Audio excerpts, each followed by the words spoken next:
I do not see her.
Okay, welcome to our regular Board of Education meeting for Washington Unified School District on October 23rd, 2025.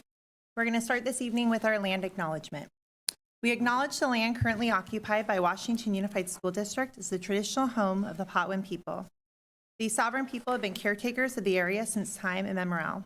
Despite centuries of genocide and occupation, the Patwin people continue as vibrant and resilient, federally recognized and unrecognized tribe, bands, and rancherias.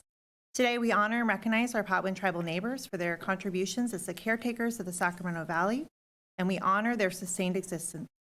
With their blessing and continued guidance, Washington Unified School District seeks to provide an accessible, equitable, and supportive institution of learning and expertise. Okay, and that takes us now to our Pledge of Allegiance. Principal Lane, are you here? I know we're about to honor and recognize. Would you lead us in the pledge, please?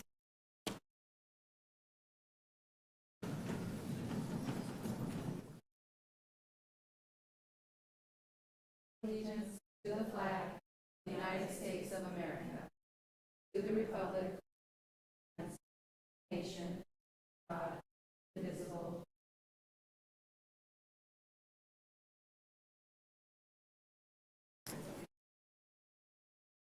Okay, thank you. We have our roll call vote. Vice President Coffey. Present. Trustee Hunt. Here. Our student board member, Rachmanova. Present. And Clerk Castro and Trustee Wong will not be joining us this evening. That takes us to announcements of items of action taken in closed session. Government Code Section 54957.6, Conference with Labor Negotiators, WSTA, CSEA Management. Information was received.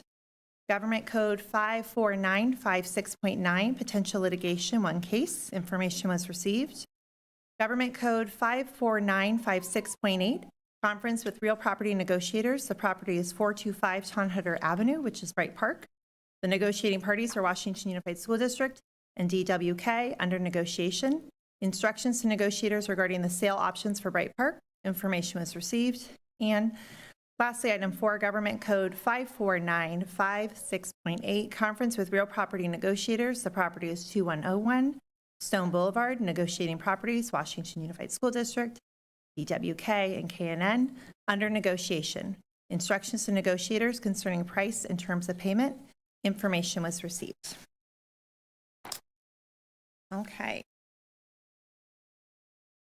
Are there any changes to the agenda? Okay, can I have a motion to approve? I move. Okay, thank you. Moved by Vice President Coffey, seconded by Trustee Hunt. All in favor? Aye. I too vote aye. And now we're going down to our communication and celebrations. Item 1 is an overview of the important October dates and celebrations with Yorgos Kazanis, our Executive Director of Communications. Welcome.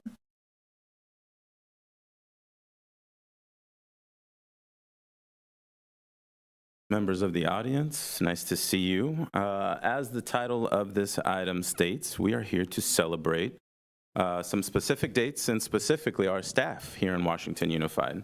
If you could go to the next slide, please. So each month throughout the school year, we like to share out information with our community and employees everywhere throughout our school community, indicating the various days and observances that are meaningful to our community and abroad. Some of these are also individual opportunities that the board has taken action to adopt a resolution to show specific attention and underscore the importance of certain days and observances and celebrations. One of those that was at the start of October is School Custodian Appreciation Day. So we were going to call specific attention to that on the next slide. As many of you know, our school custodians, they often work odd hours, and they're difficult to have come to our school board meetings when we do want to celebrate them, because they are usually working late or early in the morning. But we did want to take an opportunity to shine a light on the important team that you see there in front of you on the screen. This, I believe, is the majority, if not all, of the school custodian team that we have here in Washington Unified. It's also my understanding that we were able to get a couple of them to actually attend this evening. So we wanted to bring them up to the podium while I read off a couple of remarks as well. So if you are in the audience together with, I believe Director Carrie Pena is here as well, please come to the podium and I will begin a brief remark on behalf of the district. So we would like to acknowledge and honor our dedicated school custodians whose hard work and care keep our schools clean, safe, and welcoming for everyone. Often arriving before the day begins and leaving long after the last bell, their efforts make a difference each and every day in our school community. So please join us in recognizing the essential contributions of our school custodians by offering them thanks and appreciation. If you see a custodian on your campus, it's important to not just thank them on School Custodian Appreciation Day, but every day that you do see them. So if you see these individuals on campuses tomorrow, on Monday, or any week after that, please give them a big shout out and show them how much we appreciate them for their valuable contributions to our community. Thank you.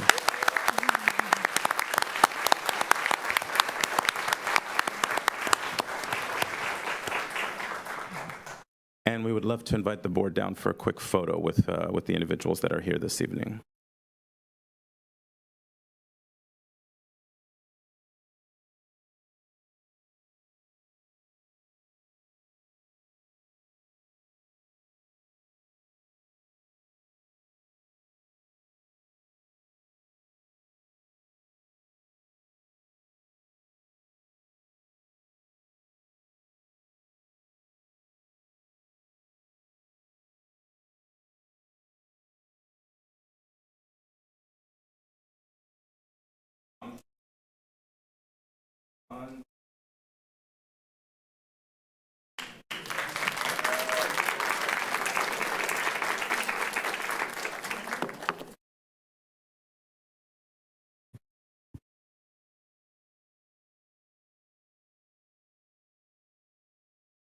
Can you go to the next slide, please?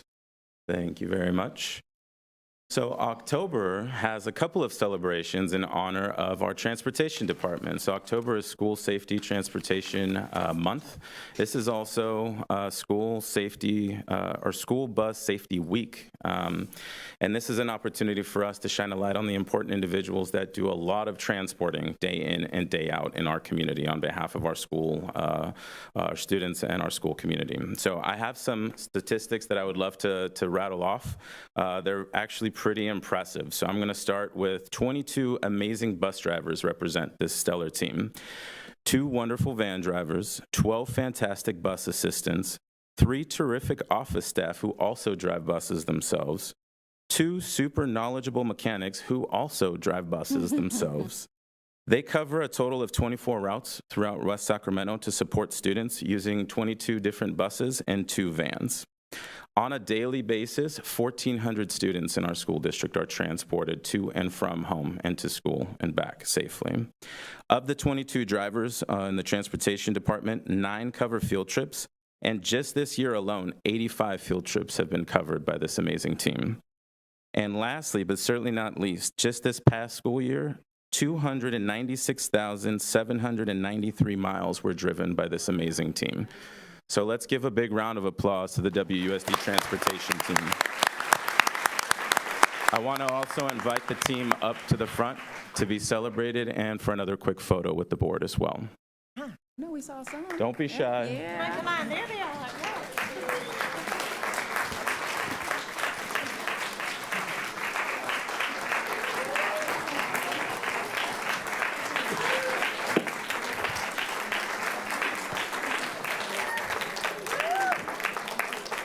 This team also has an amazing collection of buses in their offices if you ever get a chance to go over there. And swag and shirts and all others. Okay, on three. 1, 2, 3. Perfect. Thank you.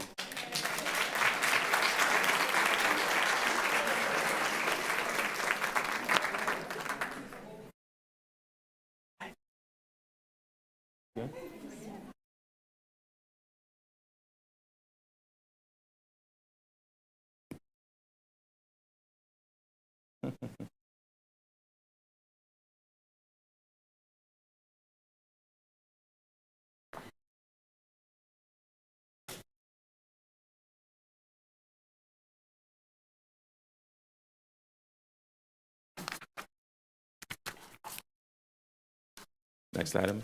Yeah. All right. Oh, I should introduce it though, sorry. No problem. Yes, now we are recognizing Washington Middle College's high school, which has been named one of America's best schools by the National Center for Urban School Transformation. Again, with Yorgos Kazanis, our Executive Director of Communications. Well, as the item states, there's some pretty amazing news to share from Washington Middle College High School. It is my privilege to introduce to you at this time Principal Lane from Washington Middle College High School, and she'll be able to tell you a little bit more details about the journey that led to this amazing achievement for the school.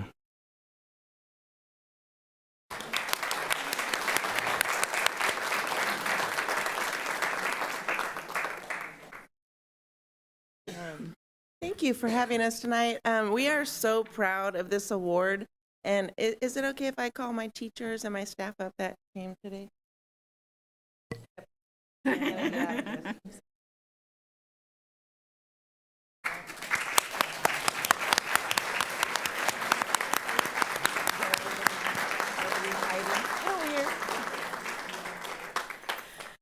Honestly, this award could not have been possible without these incredible educators. The application process was 35 pages, and it covered 3 years of data. So they looked at, did you close the achievement gap in all categories? Socioeconomically disadvantaged, African American, Mexican, and all other subgroups. And they also looked at your attendance data. They even looked at school culture, attendance, staff attendance, because that says a lot about your school culture too, if you have teachers that are absent a lot. Once the application went through, INCUS then picked 21 schools out of the thousands of applications that were entered. And last year they picked 21 schools and went to those sites and spent the day. And they interviewed teachers, staff, students, superintendent, the community, myself, and they sat in classrooms, every single classroom across the campus. And from there, they picked 7 schools out of the whole country. And they said you would get either gold, silver, bronze, or honorable mention. And we didn't know until the other day what we got, but we ended up getting the gold. And so it was, thank you.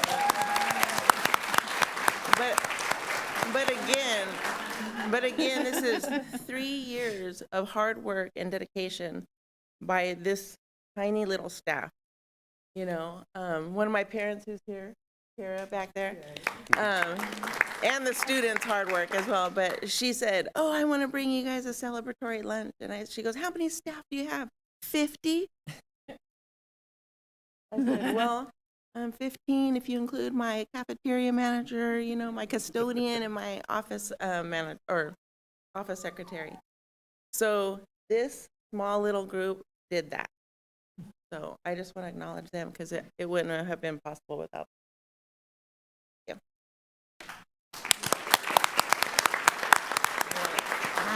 I know you have that banner now hanging very, very Yeah, I proudly. didn't know Otherwise, we'd take a picture of it. the next day because I didn't want to have it get ruined. So it's As in you the should. It cafeteria. looks beautiful up there. We're going to come We down. could take our picture over there. Yeah, we could. You tell us where to go, Yorgos, Okay. and we'll be right there. Yeah.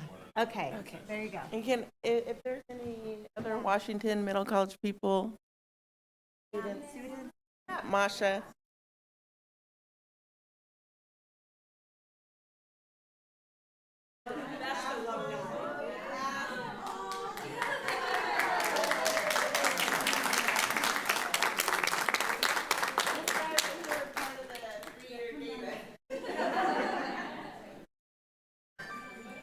Come this way just a little bit. There you go. Ready? On three. 1, 2, 3. Thank you.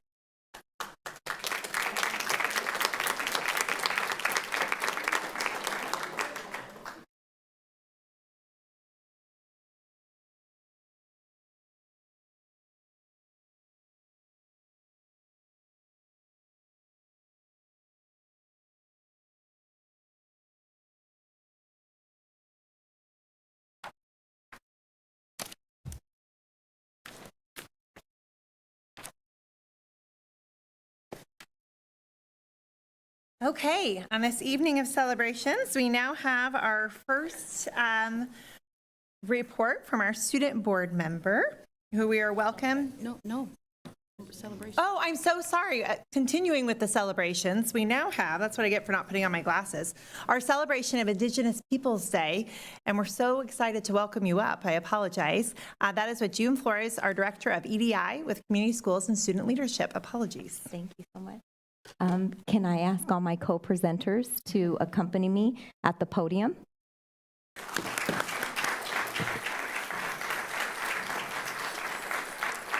Good evening, President Kirby Gonzalez, trustees, and WUSD family. My name is June Marie Flores, Director of the Office of Equity, Diversity, and Inclusion. Thank you for allowing us to share in honor of Indigenous Peoples Day. Tonight, we are proud to highlight how our district has moved beyond words to meaningful action through our Native American Heritage Shadow Box projects. This project lives within our strategic plan, whole child and equity pillars, honoring identity, belonging, and community connection in every school. Here in West Sacramento, we live and learn on the ancestral lands of the Patwin people. We honor their deep relationship with the oak woodlands and waterways that continue to nourish our community today. This journey began in our Indian Education Committee meetings. We wanted every student in WUSD to know whose land they learn on and to see living proof that Native culture is still here, strong, visible, and respected. Families and staff came together to imagine something lasting, something that would live beyond the printed land acknowledgement. That vision became Native Heritage Shadow Boxes, now installed at every Washington Unified School District school site and the district office. To ensure authenticity, we consulted with Chairman Wright in the Quetzal Dehi Wintu Nation and referred to the UC Davis Patwin Memorial for historical accuracy. They guided our use of language and imagery so that each box honors Patwin culture with respect. They also shared resources and words in the Patwin language, giving us permission to include phrases that connect students to the land's first people.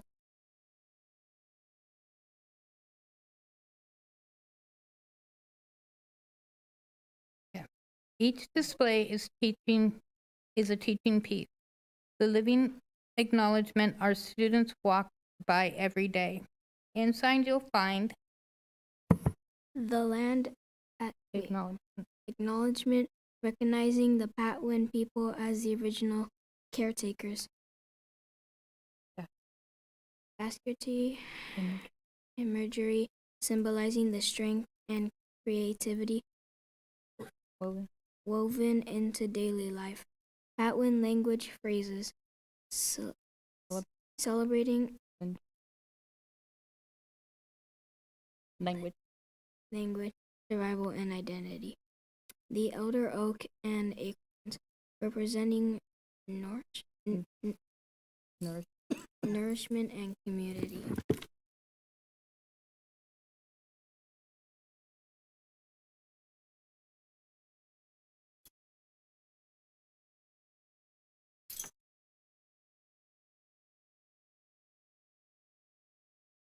We'd like to open in a good way Hupa is an Athabascan language spoken by various tribes in the Pacific Northwest and South. In our ceremonies and gatherings, prayers in the Hupa language are still recited. We will begin with a brief prayer to start in a good way. I brought this. We generally would be burning it, but simply to communicate that unlike many tribes in California that burn sage as a prayer root, in Northwest tribes, we burn Angelica, the Hupa language, it's Mahajat Hulin, to carry our prayers. Ainahuon awanu waneme adetading. Donahuon awanu, dono adetading. Nihuon slene ta'a nas diste. No ultrintin, na ultrinte. Ie nanis niste. Tetia. And the translations are. And we would like to invite the board members to come down to watch the cultural sharing. Out of respect, we would not like to put our back to the audience nor to you all. So if you could join the audience, that would be great.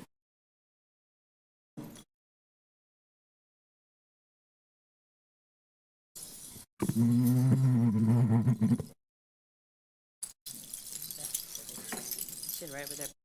You're short.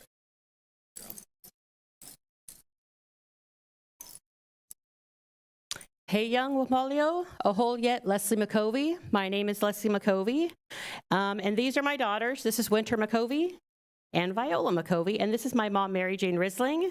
We are Hupa, Yurok, and Karuk, and enrolled members of the Hupa Valley Tribe in Northern California, Humboldt County, if any of you have ever been there. Tonight we're going to share a prayer song from our tribal area's coming of age ceremony. This is a coming of age ceremony for a young woman, and it's one that stopped being held for about 100 years, but has been revised. And actually, Winter, who is a WUSD student, had her coming of age ceremony on our reservation up in Hupa in the summer of 2023. Both the girls' dresses, it took us a couple years to make them because you have to gather all this stuff, but we made them right here in West Sacramento. Right? We gather materials for years. We process materials, mostly at my mom's house right here in West Sacramento, and we assemble these dresses. Now, normally, traditionally, Viola would not have a dress, but for cultural sharing purposes, it gives her a chance to practice and participate, even though she's technically would be too young in the traditional sense. So she doesn't get to participate at ceremonies back home, but she does get to participate in these kind of situations. So tonight, we're actually going to share a prayer song from Winter's coming of age ceremony. So where we are from, songs are possessions. And Winter and her auntie came up with a song. It is actually the song that she sang at the end of her 10-day ceremony when she was being presented to the community as a young woman.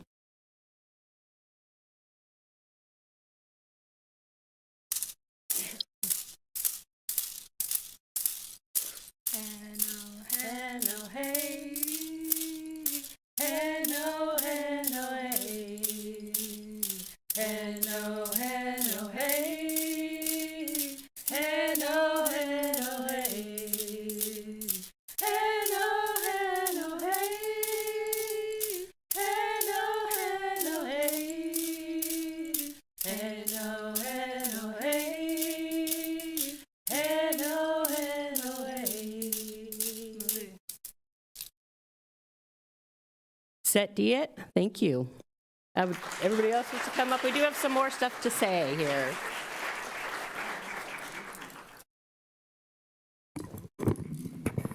Stay this way. That was amazing. I'm sorry, I'm getting teary-eyed because there's nothing like students being able to see their culture valued and appreciated. Hi, my name is Annette, and if she's getting teary-eyed, I've been here for 27 years and I've been waiting for this. We began this journey of wanting to put our shadow boxes in each of the schools so the people can see, the community can see what these first people of land have acknowledged, what they've given us. The shadow boxes remain in every student, reminds every student that the Native American people are not history, but we are here teaching, learning, and thriving. We call the Patwins, they're the steward of the lands, we are the steward of the lands, but these students are the steward of the culture. And we are, and I'm gonna throw something in and they'll probably get upset, we are here standing because we're teachers. We could not do this amazing program without each one of you. And I could say that because I've been here long enough. So you guys are stewards of our education, and thank you for educating each one of our students that have went on, and you have given them the ability to bring their culture back. This is not a renaissance of culture. This is a renaissance of education and feeling and knowing that we are going to be here today, tomorrow, and we're going to stand by our education and our culture. Marrying those two together, that has never been done since I've been around. So thank you.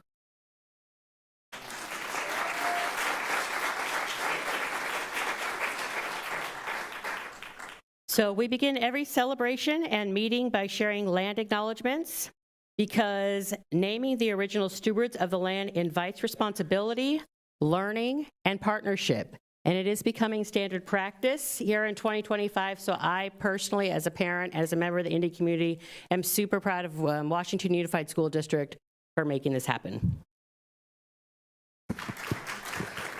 Across the nation, there is a cultural renaissance among Native people, a powerful movement of reconnection.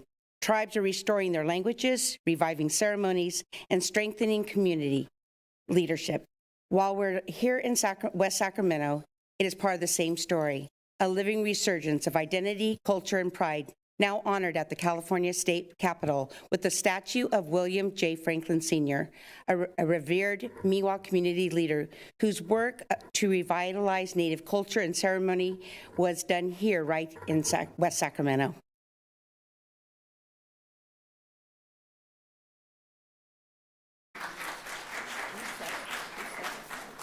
I'm back again. Here in Sacramento, the Valley, the Native history, oh, I'm sorry, see, am I reading the right one? Yep, you are. Okay. The Native history is so much of an inspiration. The land itself, our rivers, our oaks, our landscape. And I know you guys see that when you walk through the schools and you walk through go by the river. Tell stories of survival, and not just survival, but who we are today and how we are standing here today as educators and parents and stewards of these lands to help our students to become stronger and become more educated and become the cultural stewards again of our community. Thank you. Native people are not just part of the past, they're the present, thriving and contributing every day. Everyone deserves to be seen and represented in our learning spaces, and this project is a good start to ensure that this happens.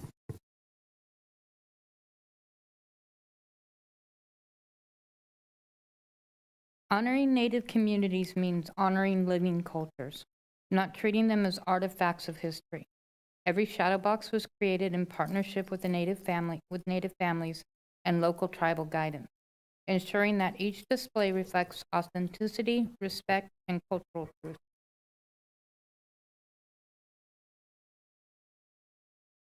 This is what Beyond the Land acknowledgement truly means. A lot of the words you heard said today were voiced in the parent committee meeting, and they wanted to be able to say it out loud in front of our community. We know the land acknowledgement was read, but we wanted a student to also read the land acknowledgement. So please excuse the repetition, but we have an alumni of WUSD. I'm gonna let him introduce himself and also tell you about his new position, and then he's gonna take us through the land acknowledgement one more time.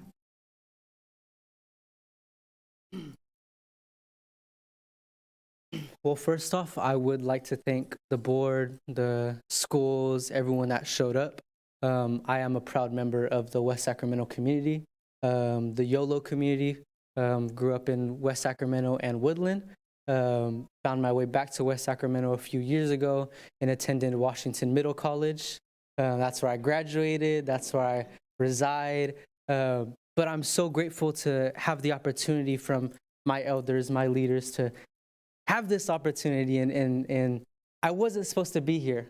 My car actually died on me at 5 o'clock. And I was sitting there and I had took my extra hours off of work and I was like, I'm gonna be here to say this land acknowledgement. And I'm still here. I sat there, I called AAA, and I was like, I need a car battery. I was like, I don't know what to do. I gotta be somewhere in an hour and a half. Someone get here. And they're like, all right, we'll be there in 40 minutes. And I was like, I might as well just run to Walmart and run back. But I made it and I never realized that I had road rage until I was sitting there on Richards Boulevard. And cars are going 10 miles per hour in a 15, and I'm like, you're going too slow, man. But I made it. And that is a representation of the resilience that the Native people hold. And it's a representation of not only the resilience that it took for me to get here and still say, I'm gonna make it, but also the resilience from years upon years of the Miwok, the Maidu, the Nisenan, going through the gold rush, going through different circumstances where they shouldn't have made it, but there's still people here today that are residing in West Sacramento, residing in Sacramento. I am an enrolled member of the Tohono O'odham Nation in Arizona. Let me do my greeting first. I'm a little bit nervous. Shopkai Chi Shemai Masma Anyane Apchigig Adam Mendes. How are you guys doing today? Good evening. My name is Adam Mendes. I don't get nervous often, but when I do, I know that Creator and God is still sitting inside of me, and He's sitting there like, you need to rely on me a little bit. And in this moment, I am very nervous. It may not be visible. I've done speaking for over 500 people, and I'm going to be at another conference soon. And the only thing that makes me nervous is speaking in front of relatives, is speaking in front of family. And that's what I see all of you here today. I am a worker of the Shingle Springs Band of Miwoks Tribal TANF. And what we do is we help with Native families that are in assistance, that need help. And that is something that I feel like the community is big on, is the help, is family. Annette here has been helping my family for almost 2.5 generations, so much that my family that she has helped are almost reaching retirement status. And it shows to the fact that how closely knit we are as Native people and as we are as family. And so I'm going to go ahead and I'm going to say this land acknowledgement. And this land acknowledgement is very important because I may be from West Sacramento. I may be from Broderick. I may be from 95691, but my family comes from Arizona. And the people that resonate on this land are not my people. They are the Miwok, the Maidu, the Nisenan, the Yurok. And so when I say this, it's out of respect for those that have passed. It's out of respect for those that have fallen, for those that could not say what I'm going to say here today. And so if you may, pay your attention to me. We acknowledge the land currently occupied by the Washington Unified School District as the traditional home of the Patwin people. These sovereign people have been caretakers of the area since time immemorial. Despite centuries of genocide and occupation, the Patwin people continue as vibrant and resiliently federally recognized and unrecognized. Tribes, bands, and rancherias. Today, we honor and recognize the Patwin tribal neighbors for their contribution as the caretakers of the Sacramento Valley and honor their sustained existence.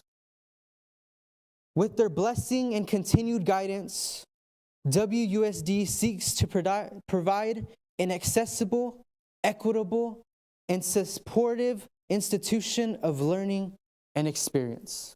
Thank you.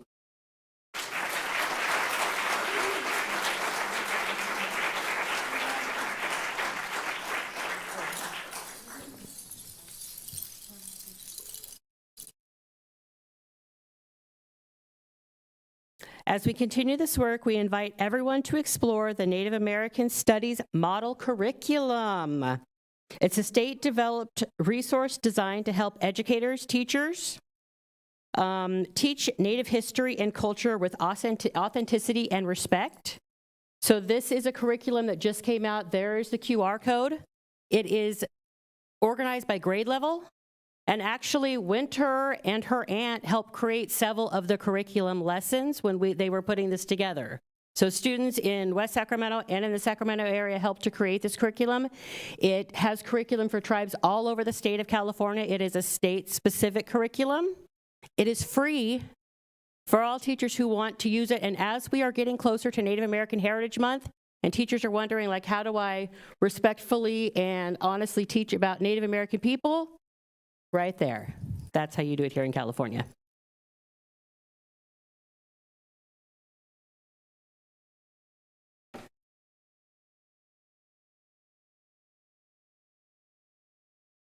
Thank you for honoring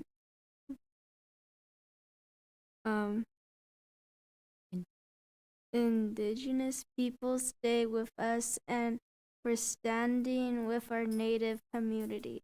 Together we will learn from the past and build a future of respect, belonging, and shared stewardship.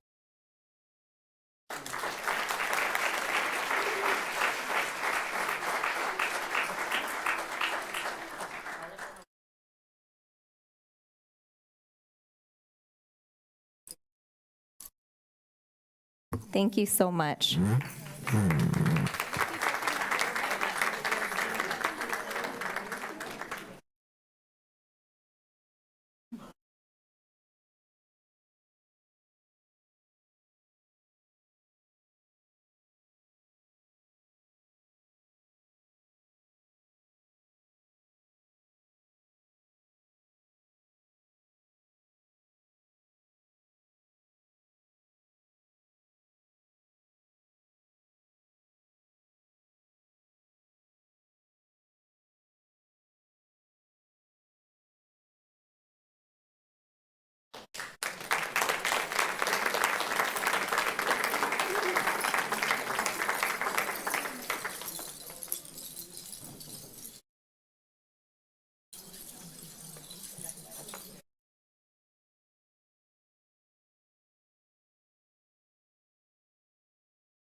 I feel like I have to pause for a minute and just acknowledge that we honored our classified employees and had beautiful honoring of them coming up. We talked about Washington Middle College and all the work that they've done and the heavy lifting over the years.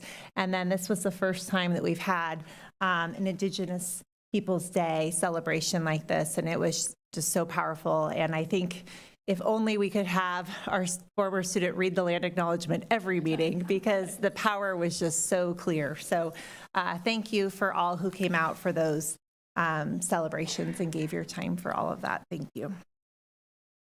Okay, and so now that takes us to our student board member report, and we're excited for our first student board member report of the year. And we have our student from Washington Middle College, Rahma Makhanova. Welcome. Right. Good evening, board, superintendent, Dr. Hildreth, trustees, and the Washington Unified School District family. My name is Masha Rakhmanova. I attend Washington Middle College High School, and I'm going to be delivering the student board member report tonight. So I will begin with celebrating a few successes at Washington Middle College, with the first being named as a Gold 2025 America's Best School Award recipient by the National Center for Urban School Transformation. This is a great honor that recognizes the hard work and dedication of our teachers, students, and staff. A significant contributing factor to this success is our outstanding CASP test scores. I can proudly report that for the past 3 years, 80% of our students have met or exceeded their English CASP scores. For the past 2 years, 50% of our students have met or exceeded these standards on the math portion, and 75% of students taking the science CASP have done this as well.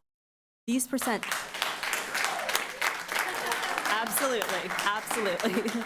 These percentages, they show that we are exceeding both the district and the state averages. Great win, in my opinion.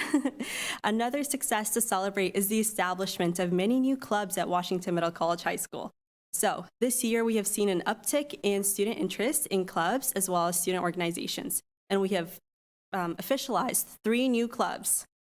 All right, now moving on to some things that we are working on. Leadership is working on becoming more organized with our school-wide events, especially since our student population has now surpassed 200 students.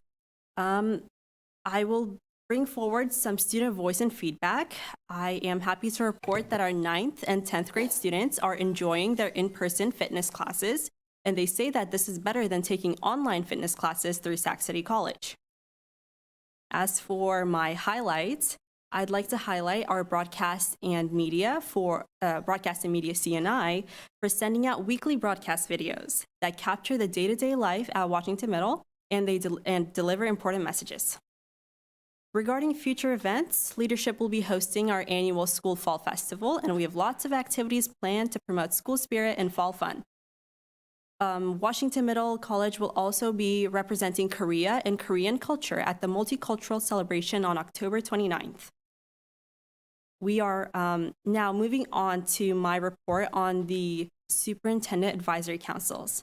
This year, we are excited to share that the launch of Washington Unified School District's first middle school Superintendent Advisory Councils. The superintendent, I will go on to explain what they are.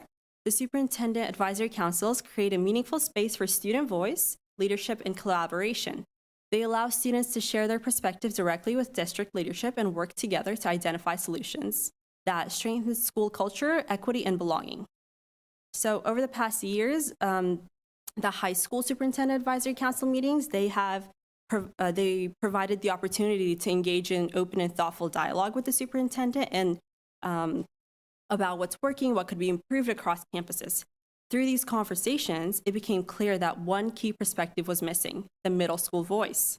So to address this, a pre-survey was developed and shared with all middle school leadership, and more than 133 students participated, offering valuable insight into their school experiences. Many shared that they feel safe and included, but several identified bullying and hurtful language. So, building on this feedback, this school year, on Monday, September 29th, Superintendent Dr. Hildreth and Director Flores met with 36 student leaders from Stonegate's leadership class for the first middle school advisory council session. There, students agreed that hurtful language and bullying continue to impact campus culture, and while mental health supports are available, they expressed the need for clearer communication about how to access them. And we will continue meeting with each junior high leadership class across the district to ensure all middle school voices are heard. The first high school superintendent advisory meeting also happened this year on Monday, October 29th at YOLO High School. 18 students participated and they shared what they value most about their school community. So the students at YOLO said that they appreciate the small family-like environment at YOLO High. They appreciate the access to free meals, hygiene products, and the positive campus culture with no bullying concerns. As for areas of growth, students expressed interest in having an additional restroom for student use, more sports opportunities such as volleyball for female students, and the students wanted expanded access to tutoring and group activities. And this concludes my report for tonight. Thank you all for your attention.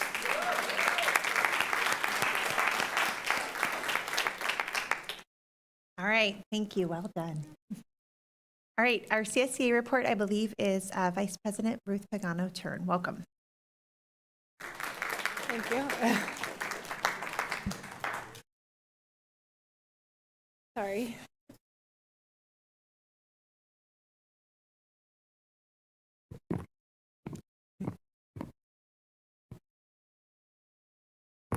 Good evening.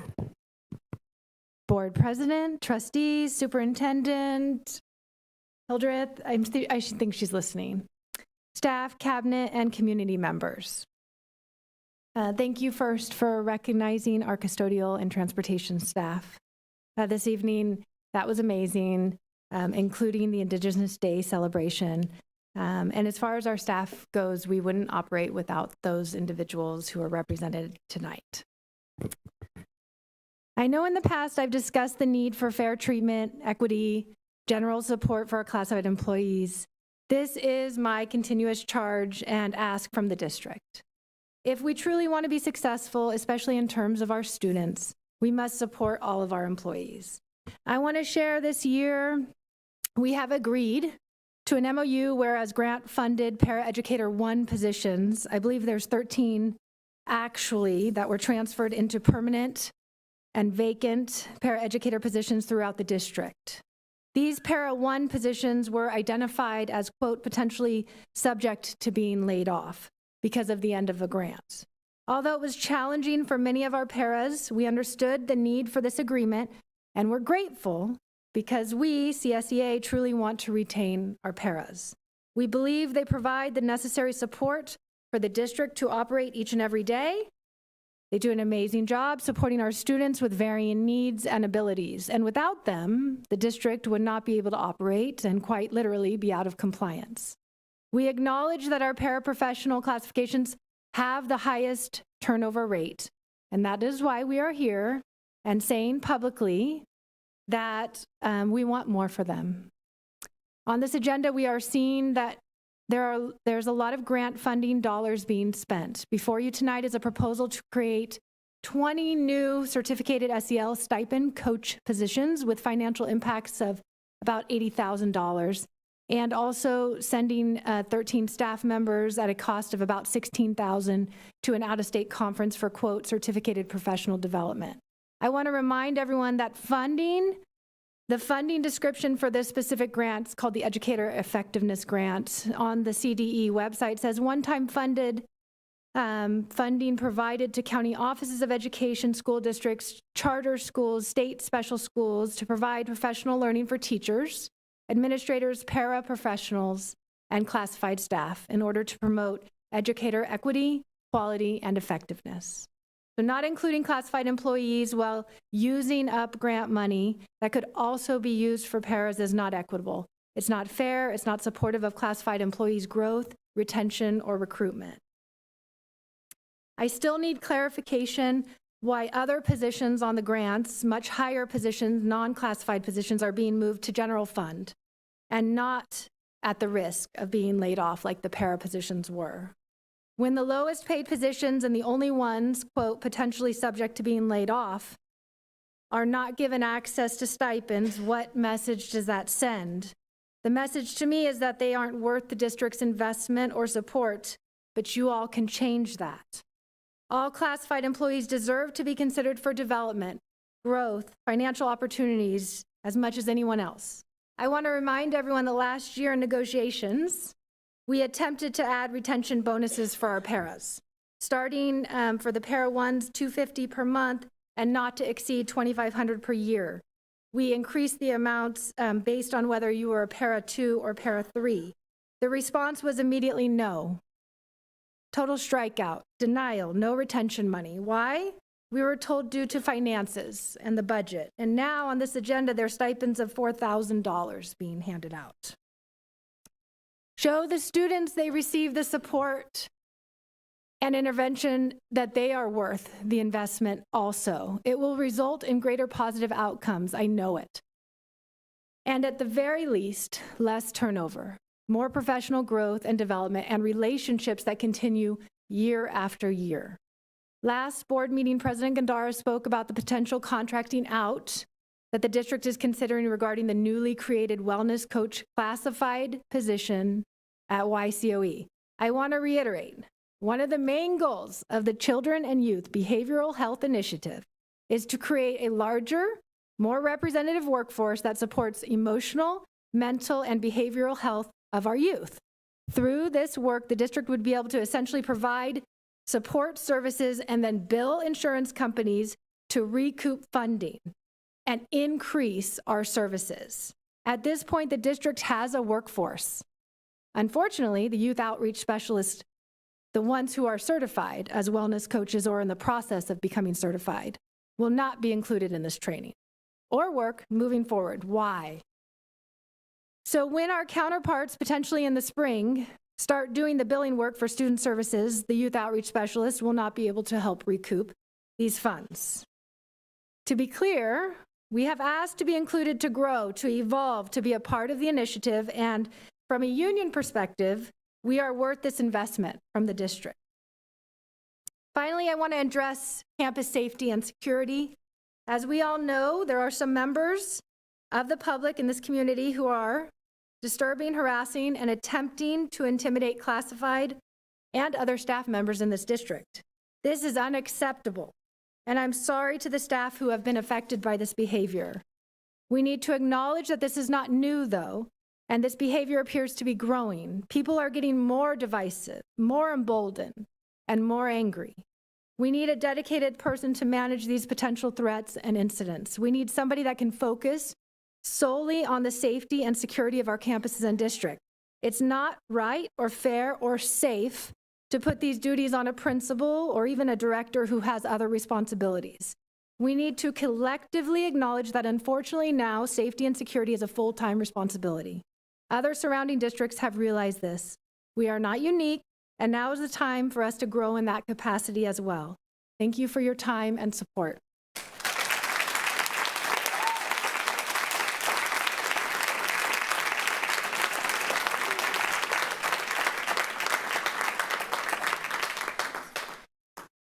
Thank you. Next, we have our WSTA report. President Net. Welcome.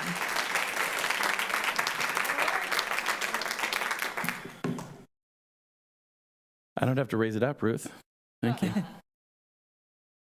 Good evening, Superintendent Hildreth, President Kirby Gonzalez, Vice President Coffey, trustees, and cabinet.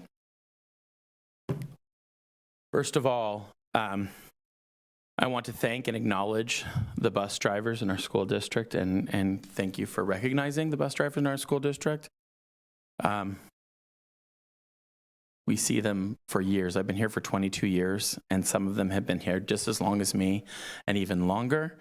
And I'm really, really grateful that this district did an equity study for our bus drivers in the past, and that we're working on paying them fairly and compensating them fairly, and I hope we continue to look at that moving forward.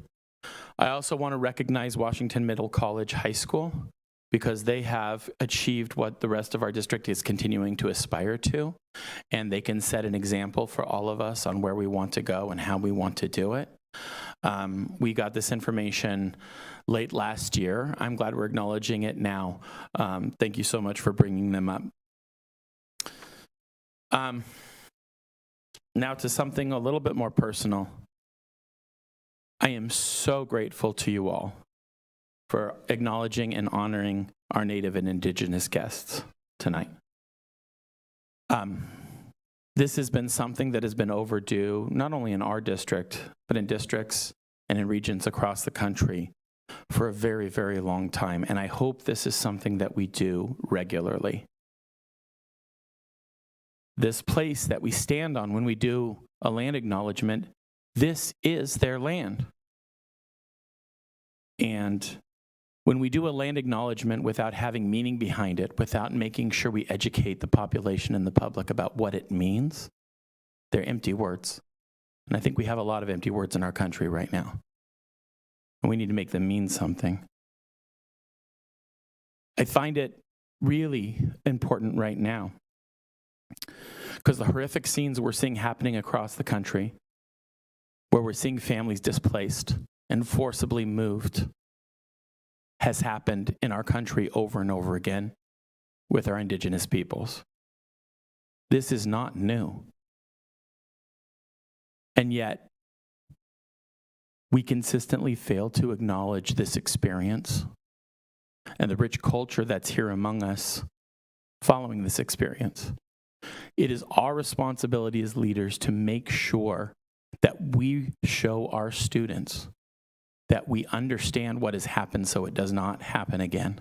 So thank you so much for bringing them up. I want to give a particular shout out to Annette Ochoa. Most of you don't know this, but Annette was my introduction to the school district when I was just a bratty 22-year-old kid.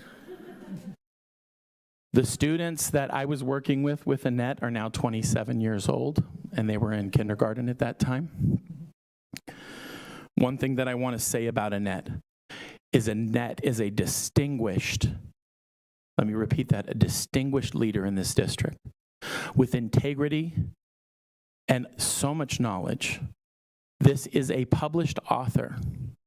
And I have to tell you, over the past, and that's not this group, but the way I've seen Annette disregarded and treated is a testament to the fact that we have not addressed these inequities. And I want to apologize to you, Annette, because I haven't done more. And I hope we can all do better. I also want to acknowledge June Flores, because for years we've been talking about representing people. When June came into her position, something happened. I was at a board meeting and I heard about this amazing program we were doing with Dia de los Muertos and the Ofrendas. And I was like, oh my God, kids are actually going to get to see themselves on their campuses. And this is another example tonight. So props, June Flores. Okay, now to the other me. I want to just briefly talk about out-of-state travel. This board approved another out-of-state travel to Santa Fe, which, by the way, I think is fantastic, and I want to make sure that we give our dual immersion program opportunities for professional development. My concern isn't so much the 3 teachers that are attending this $10,000 conference. It's the fact that we're paying for 2 administrators, which is 2/5 of the group, and in my understanding, those 2 have already attended this conference. So when we're talking about spending of money and when I talk about services and other operational expenses, this is what I'm talking about. I want to talk briefly about a report made at the last board meeting, and God, I'm really tired of making people really dislike me, but this is my job. So I was elected and I get all these amazing dollars to do this job. So at the last board meeting when there was a report on CASP, there was some really unstudied statements made. And I really, listen, these are people I respect. I certainly respect Autry over here. But there were some connections made between the very marginal growth we saw in math, and we're talking extremely marginal because it went down in some areas and went up a very small amount in other areas. And they were connected to some work we've been doing last year with our units of study. Now, let me be clear. I am a fan of units of study, and I believe the work we're doing is good. But we need to not come to a board meeting and make mathematical connections to something that we did once for 1 year and say this is a result. We owe it to our students to understand better and take more time. And it very well may be, but we have too much toxic positivity in this room. And we owe it to our students to take real looks at things.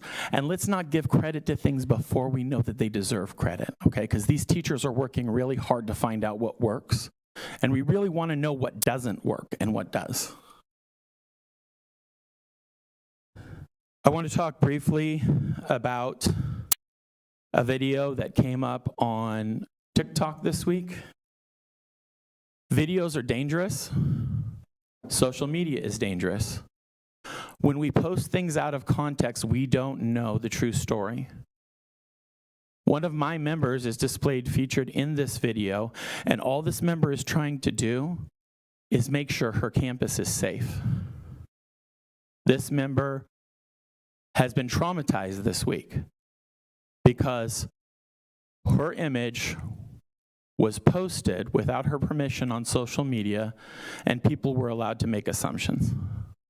Now, I know there's nothing this board or cabinet can do about this, but I would urge the committee to think about posting before you post, because these are real people trying to do their real jobs in real hard situations. I want to reiterate what Ruth said about our paras. I'm going to tell you this. I know this is a time where teachers are asking, and we want to be fairly compensated, but we can't do our job, especially with the students who need us the most, without our paras. And we can't attract paras without treating them with dignity. And let me tell you, what we pay them right now is not treating them with dignity. Oh, I put a happy thing in here? This is crazy. The evaluation pilot. Hi, Shay. It's going really well. We're having really good conversations. We're getting to the meat of the evaluation pilot, which is where we practice it, and then people come back and tell us, hey, this is really good. This is not so efficient. And so this last meeting, we got a lot of really good information about what's not efficient. And we were telling our evaluation folks, listen, you're the important part here, because in order for us to go to our bargaining teams and say we want to do this, you have to be able to go back to your friends and say you think it works. And so we really want that feedback. So we got really great feedback this work. So it's a little messy. It's a little uncomfortable right now, but it's supposed to be, because it's a pilot and we're building the ship while we're flying it. Okay. I am all over the place tonight. I just want to acknowledge the community support and thank the community that came out yesterday for our day of action to let WUSD know that we want to keep our teachers here in West Sacramento, and that the community recognizes that we do not have fair compensation compared to our urban locals, and our teachers are dedicated to staying here, but we've got to give them a reason to stay. And on that, I will just tell you, please pay attention. I know you're receiving emails. I know you're hearing from our members who are single parents who can't afford to pay their health care and have had other opportunities where they can take care of their children, and they're stuck. And I hope we do two things. One, I hope we use this information to maybe make exceptions for some folks who really need help and are drowning as single parents. But I hope we also look at this moving forward and say, what can we do so that our single mothers and fathers can take care of their families and still teach in this district? That's all I have, but I would like to cede the rest of my time so that we can keep public comments down under 12 to my friend and fellow member, Miss Dinah Malkin. Dinah, do you want to come up? Very small. It does regularly. Okay, I'm going to start with mine.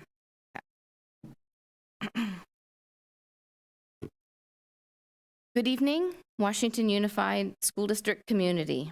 I'm speaking tonight to address a credibility problem the district has developed.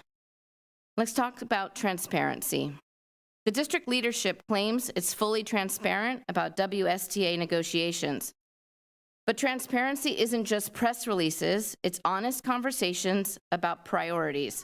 And right now, those priorities don't add up. In the spring of 2024, WSTA was told the best offer for compensation was made based upon available funds. We were permitted to keep an off-schedule bonus, but we didn't get a raise. Then, just a few months later, $16 million appeared for a budget stability fund. Transparency, WSTA isn't even permitted to use the large screen to share critical information with this community. Why? What are you afraid of? This is censorship, not transparency. Secondly, are you aware that right now public comments to date have not been entered into the public record? Right, Since the beginning of the school year, under public comments, there are no minutes up there. Why? Given the tense negotiations, some people might wonder, is this oversight or is this deliberate? Now let's talk about fiscal responsibility. During negotiations, we hear about financial constraints, and then we see the expenditures, consultants, contractors, unlimited out-of-state conference travel, and recently, $75,000 for a 1-hour presentation. These are choices that you're making. They tell us how you prioritize contractors and consultants over your own staff and your own students. And what are the consequences of this? Right now on EdJoin, these positions sit empty. VAPA teacher at Westmore Oaks, 7 speech and language pathologists, resource teacher at River City High School, TK teachers at 2 schools, a school nurse, math teachers for grades 6-8 at 2 middle schools, and induction pools now for VAPA, PE, special education, dual immersion, an unusual number that it signals that you hired a large cohort of new teachers, and now entire groups of first and second year educators are not getting the mentorship that they need. And when induction support fails, we all pay the price in teacher effectiveness and retention. These are not just job postings. These are students with disabilities working with long-term subs. These are middle schoolers in critical math years without permanent teachers. These are services we contract out at higher cost instead of investing in the people who will stay. As far as I'm aware, the district has never posted an occupational therapist or certified occupational therapist position. Why? Instead, it pays hundreds of thousands of dollars to the same for-profit staffing agency year after year. Why? Then there's a salary schedule. You talk about caring about experienced teacher. And I've heard this board say that, oh, we care about experienced teachers. Movement freezes between steps 16 and 19, which I personally have just gotten off of. If you value experience, your pay structure should show it. Right now, you're just opening the door for experienced teachers to leave. And there's been no movement on correcting this. It's just, here's the door. Other districts are hiring WUSD teachers because they offer competitive pay. Until our compensation reflects what this work is worth, we'll keep losing qualified people. Your budget is a statement of values.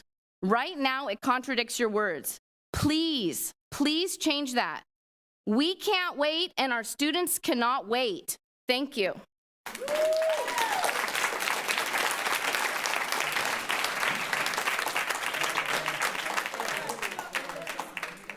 Okay, thank you. Fully staffed schools. Fully staffed. That takes us now to our public comments, and I'm going to read our public comment disclaimer. Members of the public may address the board on the topics of our board agenda during every meeting. In addition, during regular meetings, the public may also address any topic within the jurisdiction of the board. Please know the board is listening to your comments, but by law, we cannot meaningfully respond in this forum to items not on the agenda. The board is allotted 20 minutes per agenda item for public comments, and members of the public will be allotted 3 minutes. In the event there's a large number of speakers, the board will make adjustments to ensure more voices can be heard. Can I ask how many public comments we have this evening? We received 11. Okay, thank you. Okay, so we'll have 2 minutes per comment. So if you're one of the people speaking this evening, you'll have 2 minutes, okay? In addition, members of the public may submit public comments using the public comment form posted on the district website no later than 3 p.m. on the board meeting day, and those will be read into the record. And we did receive some this evening and have read those. The board respects the right of members of the public to speak regarding matters within this jurisdiction. However, please recognize that comments regarding students other than the speaker's own children may be made during a board meeting may be a violation of the student's right to privacy, and thus the speaker may be legally liable. If you reference a student's name other than your own, you may be deemed out of order. Furthermore, it's important for the public to understand that negative or derogatory comments made against district employees or others, even those made in a public board meeting, may be actionable civil defamation. Although the board may not prohibit such comments, Board policy allows the public to lodge complaints against district employees, providing more opportunity to be heard than is allowed under the open meeting law that governs this meeting. Okay. Can we welcome up our first speaker, please? First up, we have Maria Grijalva. Following, we will have Samantha Freeman. Welcome.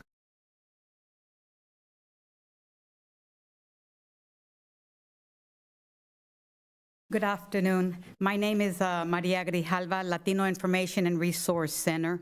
We're the nonprofit that got rid of Jim Crow voting in West Sacramento. We'd like to enter into the public record 2 incidents against Spanish-speaking parents at Riverbank Elementary School by Principal Katie. One is a longtime parent volunteer, and she was dropping off her student in the morning. She didn't sign in just right, and she did have her sticker, a visitor sticker, but Principal Katie called the police on this parent within 3 minutes of the parent arriving on campus.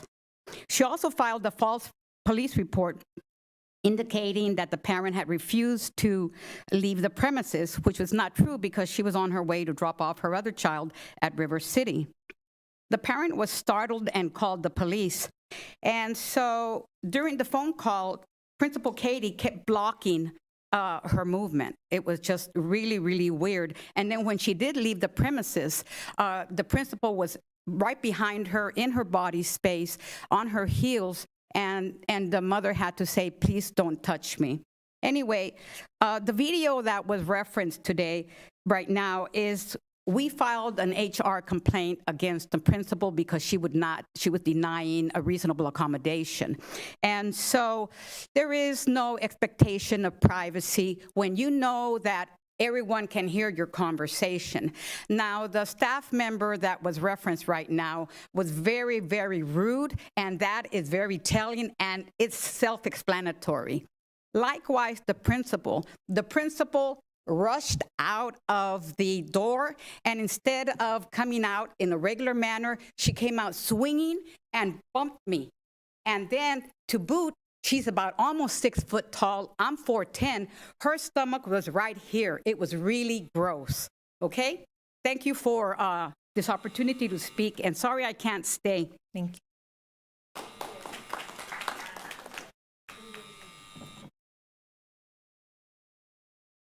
Welcome.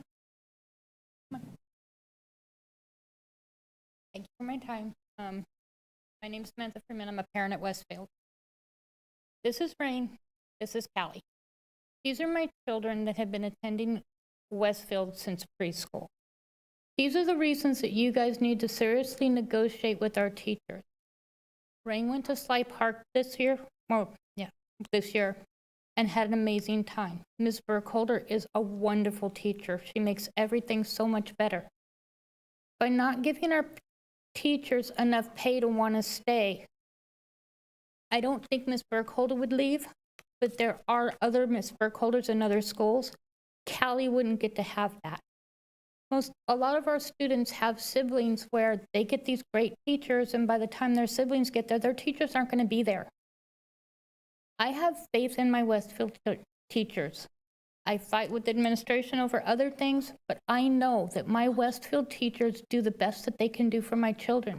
They're always there for me whenever I need them. They send them extra homework home. They're trying to get them where they need to be because my children will be Panthers. Please start honestly negotiating with them. They're not asking for 30% more. They're asking for a small amount. Thank you. Thank you.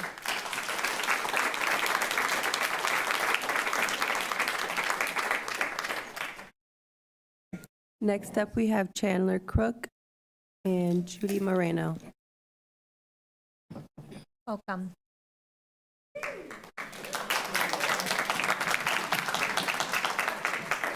All right. Hey, how's everybody doing? Good evening, members of the board. I'm Chandler, and I am a teacher at Riverbank. I'm also one of the newest members of our executive board. I'm also the person that sent you an invitation to the Gratitude Gala, so I hope that you all come, the Avid Gratitude Gala. But I'm here tonight to actually share a piece of my story with you. Because when teachers leave, it's not just a position you lose, it's a purpose, it's a story, and it's a connection. And so my story tonight that I'm going to share with you is that when I was 14 years old, and stay with me here, I have a point, but when I was 14 years old, my grandma got really sick. And I became the person that took care of her. And I felt alone, I felt invisible, I wasn't allowed to talk about it. And I had one teacher that saw me, and her name was Miss Broadus, and she was my calculus teacher. And she changed my life, and she is one of the reasons that I became a teacher. And I became a teacher because, like her, I want to make the invisible feel visible. I want to make those kids that don't feel like they have a voice feel like they can speak. And so she's the reason that I arrive every morning at 6:45 to prepare, scaffold, and differentiate really great instruction. And so I see my time is really going down fast, so I'm gonna speed this up. So what I'm here to say is that if things don't change, I'm gonna leave. 4.5% isn't enough. And the other thing is that we need to keep really great leaders in this school district. Katie Rodriguez is a really great leader. She's organized. She's thoughtful. She's hardworking. I've been a teacher in charge for the last 2 years. I used to dread it. Now I look forward to being teacher in charge because I have somebody really awesome to follow. So I know you've heard some bad things about Katie Rodriguez. Not true. She's awesome.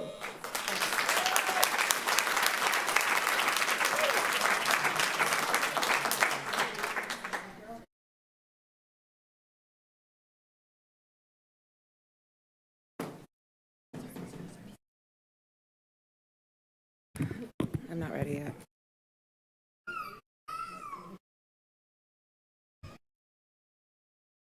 Good evening, Dr. Hildreth, Board of Trustees. My name is Judy Moreno, and I am proud to be a teacher at Riverbank Elementary School. I want to begin by expressing deep gratitude for the new leadership at our school. Our principal and administrative team have completely transformed the culture on campus. The sense of purpose, collaboration, and joy among both staff and students is truly inspiring. You can feel it the moment you walk through our doors. This is a place where learning and belonging are thriving. That said, I also want to share something from the heart. While the progress inside our school is undeniable, the external noise from a very small but vocal group in our community has created moments of unease for staff. That includes unauthorized filming of staff and students. Let me say that again. Unauthorized filming of staff and students, verbal attacks on one's character, and disparaging remarks towards those in the LGBTQIA+ community. Personally, I have experienced behavior from a community member that has made me feel completely and totally unsafe. I do not want to dwell on the negativity, but I do not want to acknowledge that educators should never, ever have to feel threatened and intimidated for doing their jobs. I believe deeply in our school and in the work that we are doing. I also believe that everyone, students, teachers, and administrators alike, deserve to feel safe, supported, and respected. I hope the board will continue to stand beside our leadership and staff as we continue to build something special here. I have 20 seconds left. I do want to say this. Tonight I was going to talk about salary, but my reputation and my safety has no price tag. Thank you for your time.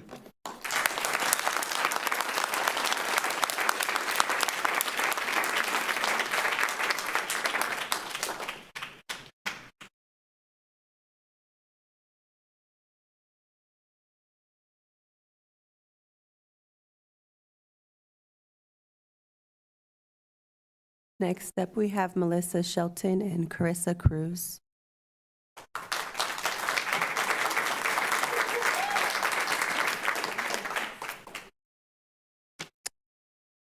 Good evening, board members, district leadership, and community. I'm Melissa Shelton. I teach science at Riverbank.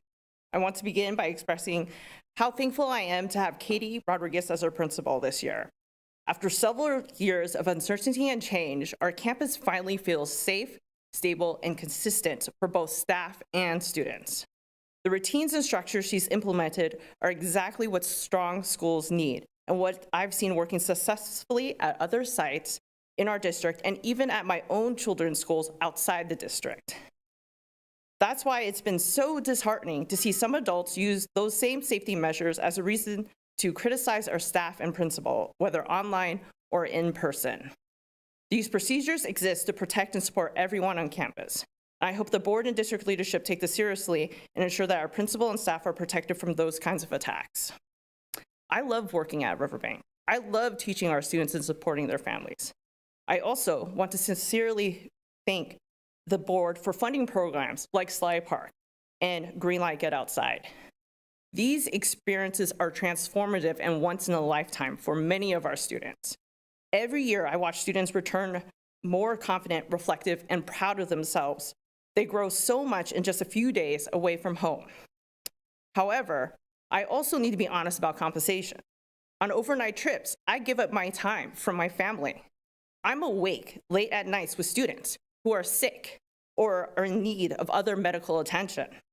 The $80 overnight stipend doesn't reflect that level of responsibility. And it would feel very different if our base pay more accurately reflected the time, care, and commitment we're bringing each and every day.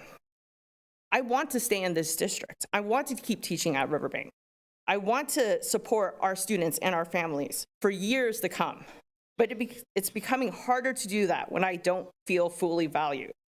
I hope the board will encourage the district and bargaining team to bring forward a fair and reasonable offer so we can stay focused on what matters most, our students.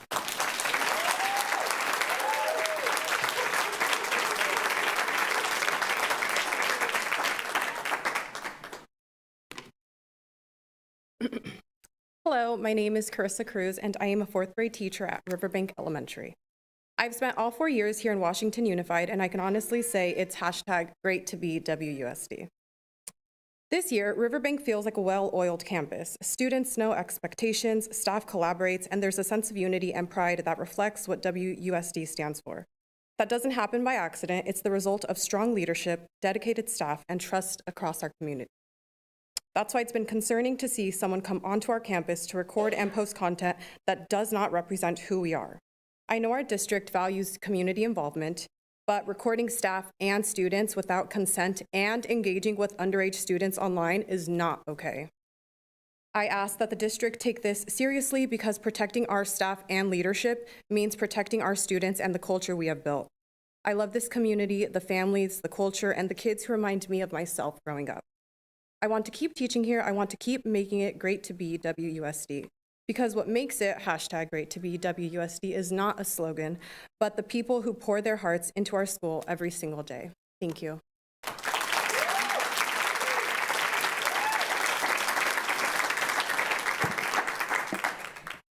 Next, we have Nakiba Gregory and Sarah Bowling.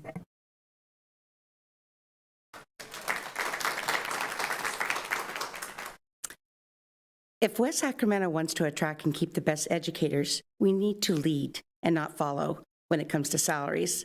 Prospective employees compare pay across the districts before they apply. Otherwise, they just apply elsewhere when they see that we're at the end. When great teachers leave for higher pay, our students lose, our programs lose continuity, and our district spends much more time on recruiting and training. This is just not about fairness, it's about strategy and stability. Our city is growing, new developments, rising property values, and increased revenue means the district can and should reinvest in the people who make that growth possible, our educators. A significant salary increase this year would send a clear message. West Sacramento values excellence, and we are committed to building a district where teachers can build lasting careers. Every successful school system starts with strong teachers who feel respected and supported. Competitive pay keeps classrooms consistent, improves morale, and strengthens student outcomes. Investing in our educators is the smartest investment we can make for our students, our schools, and our community's future. Let's make West Sacramento the district where teachers choose to come and choose to stay. And I would like to end by saying I have been very vocal in every year that I've been teaching at West Sac. And the previous, I would say 4 years, it's been very difficult at Riverbank. It has not been safe. It has not been, it's been a toxic environment. But I want to let you know that since Katie has come and joined our staff, there's been a huge change in everything. The kids come to school happy, they're joyful, they're interacting with the teachers, and as a union leader that is gone a lot, it's the first time I can say in a long time that I don't want to leave my classroom.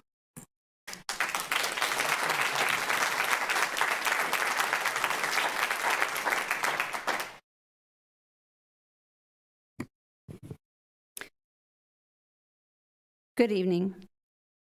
To define value, we say the regard that something is held to deserve. I truly believe that my students value me. A couple of years ago, several of my bouncy boys that live for recess went on strike during recess in the office because I was out for 3 days while I was sick. I have multiple graduates that come back every year, up to 17 one year, that come back in their cap and gowns to take pictures and tell me where they're going to school. I get daily visits from former students. Relationships of value are reciprocal. I value them as much as they value me. Relationships become unhealthy when one partner is not valued. Growing up, I had the same superintendent for the entire time I was in school. He was a part of our community. When he retired, after I graduated from college, my high school principal, who had been there since God was a boy, took over that position. They were members of our community, as were many of our teachers, as are many of these teachers in West Sac, who have grown up with the desire to teach in their community because they value it, and their students value them. I'm telling you this because our relationship is not equal. You consistently demonstrate that the experienced, homegrown community teachers are not of value, while the members of the district office have to be highly compensated, and I've had more superintendents since I've been teaching these 20 years that I can keep track of. When a relationship is no longer equal, it is the right of the people to alter or abolish it and institute a new relationship. Who are you going to lose this year?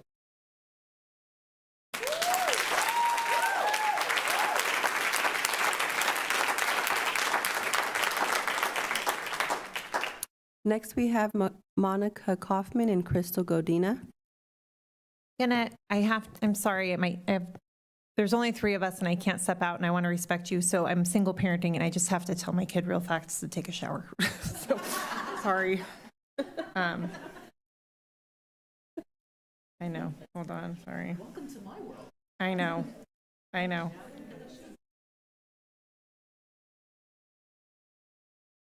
Yeah, come up. I do not want to be texting when any of you are speaking, so I want to honor what you have to say, so I apologize. You're fine. Thank you. Welcome. Before I begin, I ask the board members here today, show some basic etiquette by putting down your devices and listening with your entire body to show respect. I teach my students, treat people the way you want to be treated. Why am I here? Well, like in any good teaching lesson, let's start with building some background knowledge. I grew up in LA Unified School District. In elementary school, I had a really hard time reading.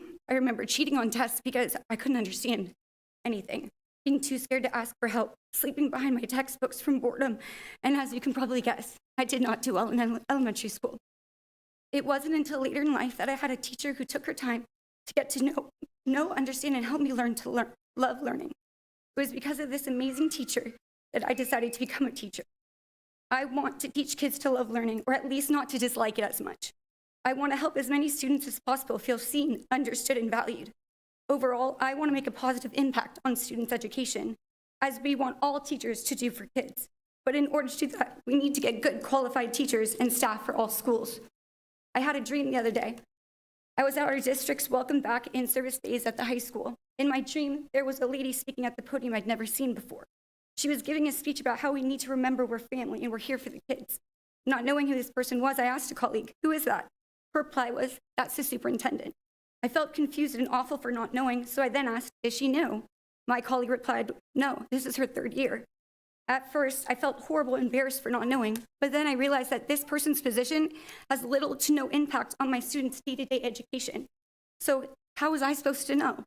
If a district member was gone for a week or even 2, in no way would it impact my students, our classroom, or our learning. None of us would even know that you were gone. However, when we are gone, our students notice and their learning is impacted by our absence. Last year, I dislocated my shoulder at work and continued working until I was in too much pain and had to leave for the hospital, where I was told I'd have to have surgery. Leading up and during the 2 weeks, I still had to work outside my contract because if I didn't, my students with IEPs, 504s, ELs, at-risks, kids, behavior needs, all that stuff. Can I please keep going? I'm almost done. Yeah. Thank you. And their caregivers would be suffering, and were suffering. Most recently, I had to abruptly leave work early for something that could not sadly be considered workman's comp. For the remainder of the day, the substitute who was hired by this district conducted in such an inappropriate way towards my students that this substitute was then fired. So I asked, is this what you want? Placeholders, people who put our kids' safety at risk. Obviously not. We want qualified, well-trained, and caring educators. But how are we going to keep that? How are we going to get that if we aren't paying it enough to survive? Because we can't wait. Thank you.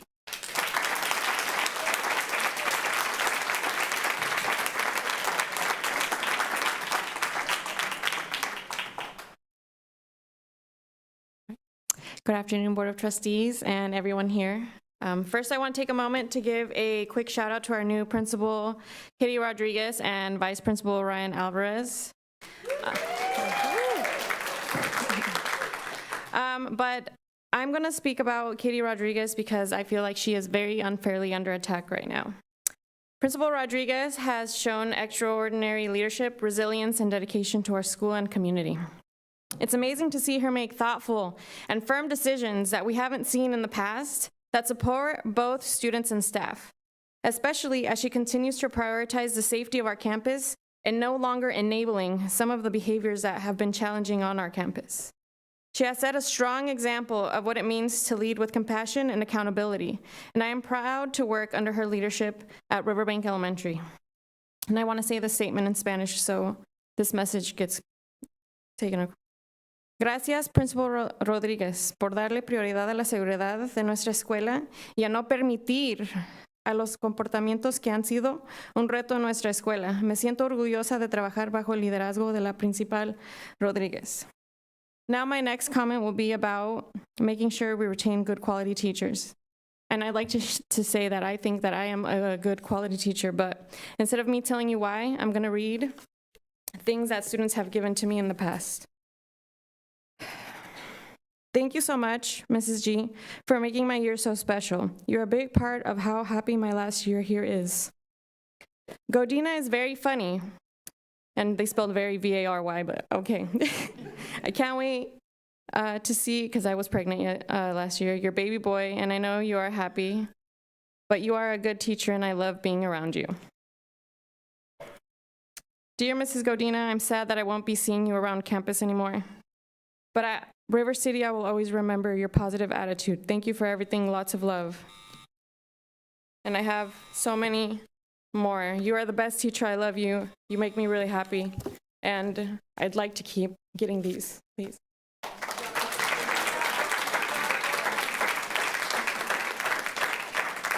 You're the best math teacher.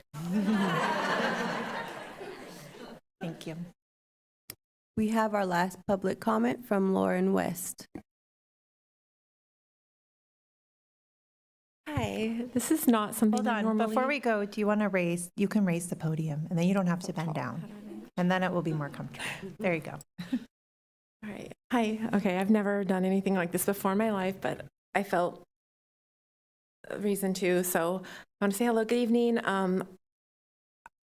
Most of you know me. I've taught many of your children here sitting at the board tonight. I love this community. I love your kids, the families, my colleagues. My daughter goes to my school. We do not live in West Sacramento, but we come here for the reasons I just mentioned. We love it here. I walked into my office at Bridgeway Island Monday morning to use the restroom at recess. My colleague, who's in this room, of over 10 years, was crying during her recess where she's just trying to go to the bathroom. I asked her what was wrong. She proceeded to explain to me that due to the new changes in healthcare options, she would no longer, sorry, I'm very nervous, be able to afford health care for her child. I said, side note, she also does not live in the district zone, but calls it home as a dedicated and beloved educator to many of her students. She looks at me and says, with tears in her eyes, "I cannot stay here, Lauren." Sorry, I'm not good at this kind of stuff. I can't say I disagree with that. I do not have health insurance for my own child through Washington Unified because it's simply not attainable. As a single mother, as I am, it's impossible. It's simply impossible. Both my colleagues and I, my colleague and I have schools within walking distance of our own homes. I choose to drive over 30 minutes to and from work every day because I truly love this community. However, love is just not enough. Thank you for listening.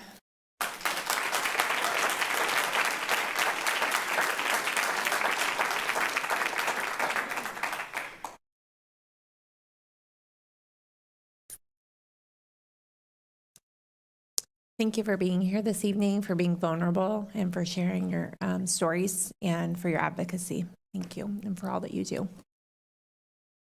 And also, I should say thank you for bringing to our attention as well comments read into the record. So we'll look into that too. Thank you.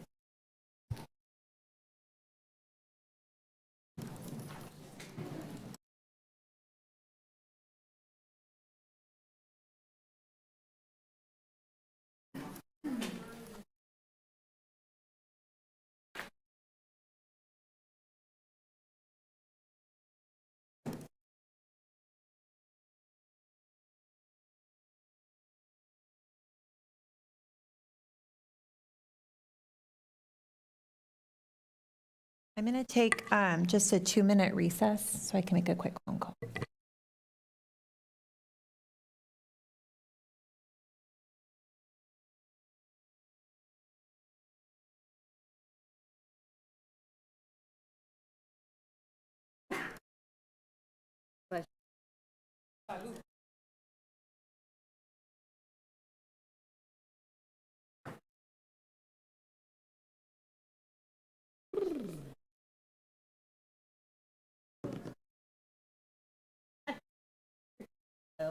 Intense meeting.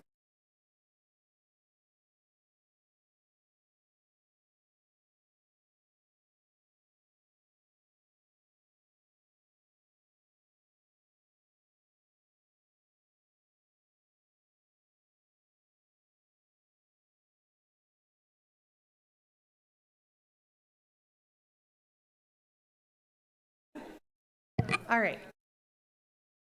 Apologies. Thank you for that. Okay. And we will resume this meeting with our consent agenda. Are there any public comments regarding the consent agenda? None received. Okay. Then can I have a motion to approve? I'll move. Okay, moved by Trustee Hunt, seconded by Vice President Coffey. All in favor? Aye. All right. And that now takes us to action items. So our first action item 1 is approval of employment of certificated employees with provisional permits. And that's with Shay Borges, our Assistant Superintendent, Human Resources. Welcome. Good evening, Board President Kirby Gonzalez, trustees, cabinets, all the people, our friends.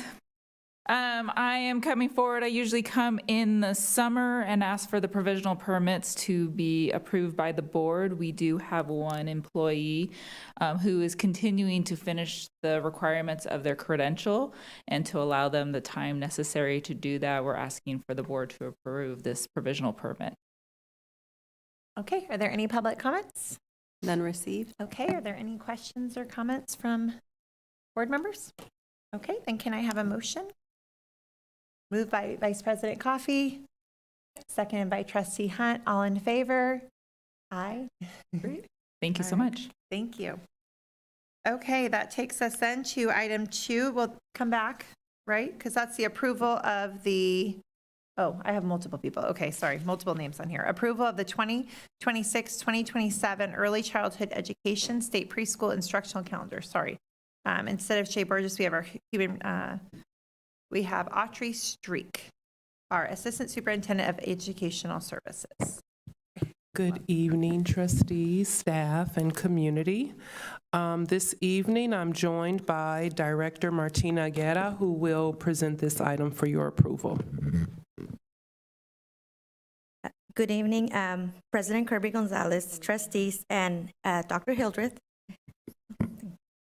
Before this evening, I'm here to present and request your approval of the 2026-2027 Early Childhood Education State Preschool Instructional Calendar. As part of the annual submission for preschool funding application, the ECE State Preschool Instructional Calendar for the 2026-2027 school year is being submitted for board approval.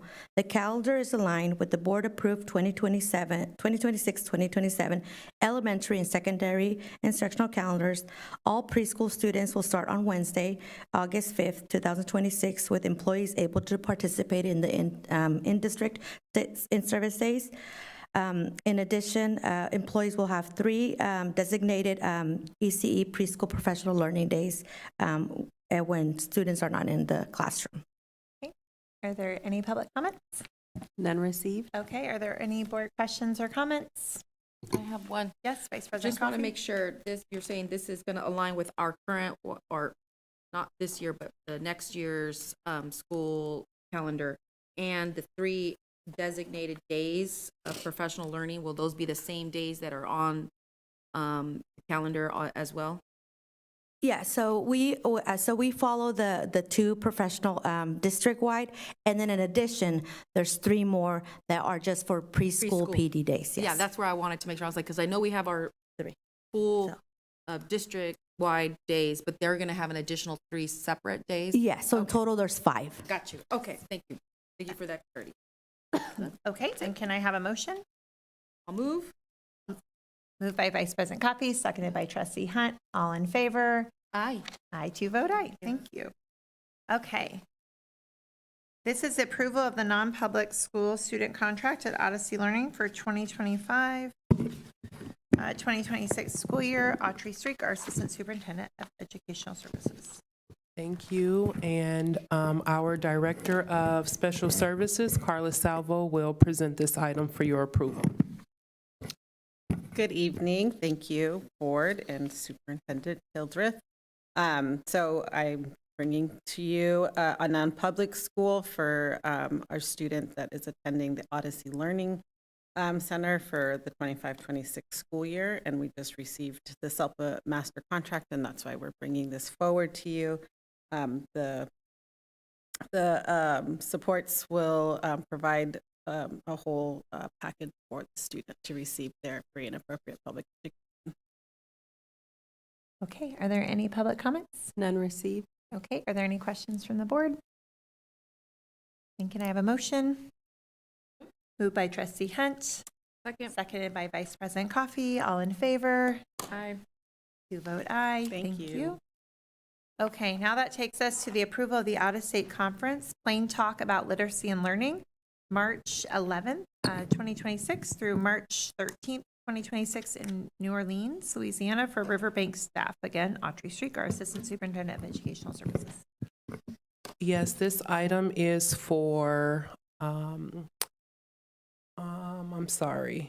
it's for a handful of staff, mostly teachers and 1 administrator, to attend a conference on literacy in spring, March 11th through the 13th in New Orleans. And the fiscal impact is $2,650 per attendee and will be paid for using grant funds that are earmarked specifically for Riverbank.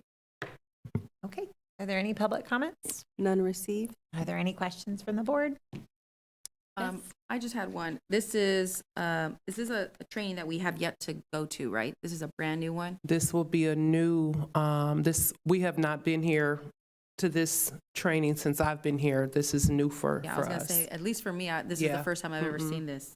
And just because I'm curious, how did we come across this as something to attend?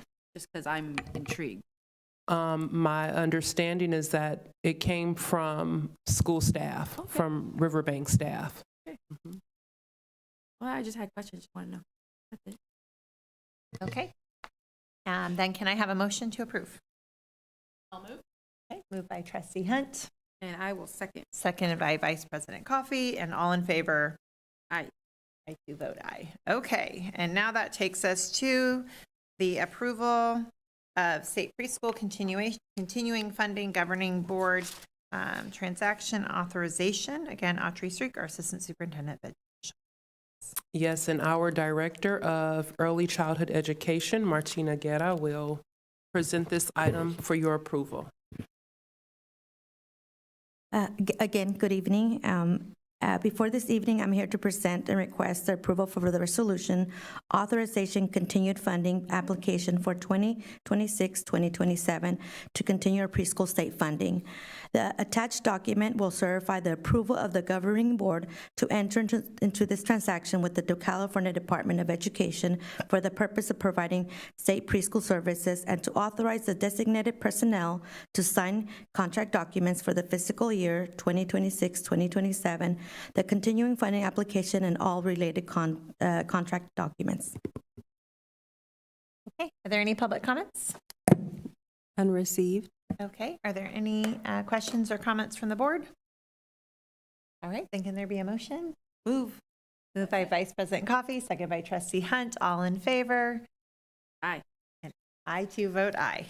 Okay, and now that takes us to approval of the out-of-state conference for California Association of Directors of Activities, CADA, March 4th through 6th, 2026 in Reno, Nevada. Again, Autrey Streak, our Assistant Superintendent of Education. Thank you. This item is specifically for our leadership teachers across our K-8 sites to attend an annual conference in Reno, Nevada, and the fiscal impact for 13 attendees is $16,444 to be paid for using the Educator Effectiveness Grant funds. Are there any public comments? None received. Okay, are there any questions or comments from the board?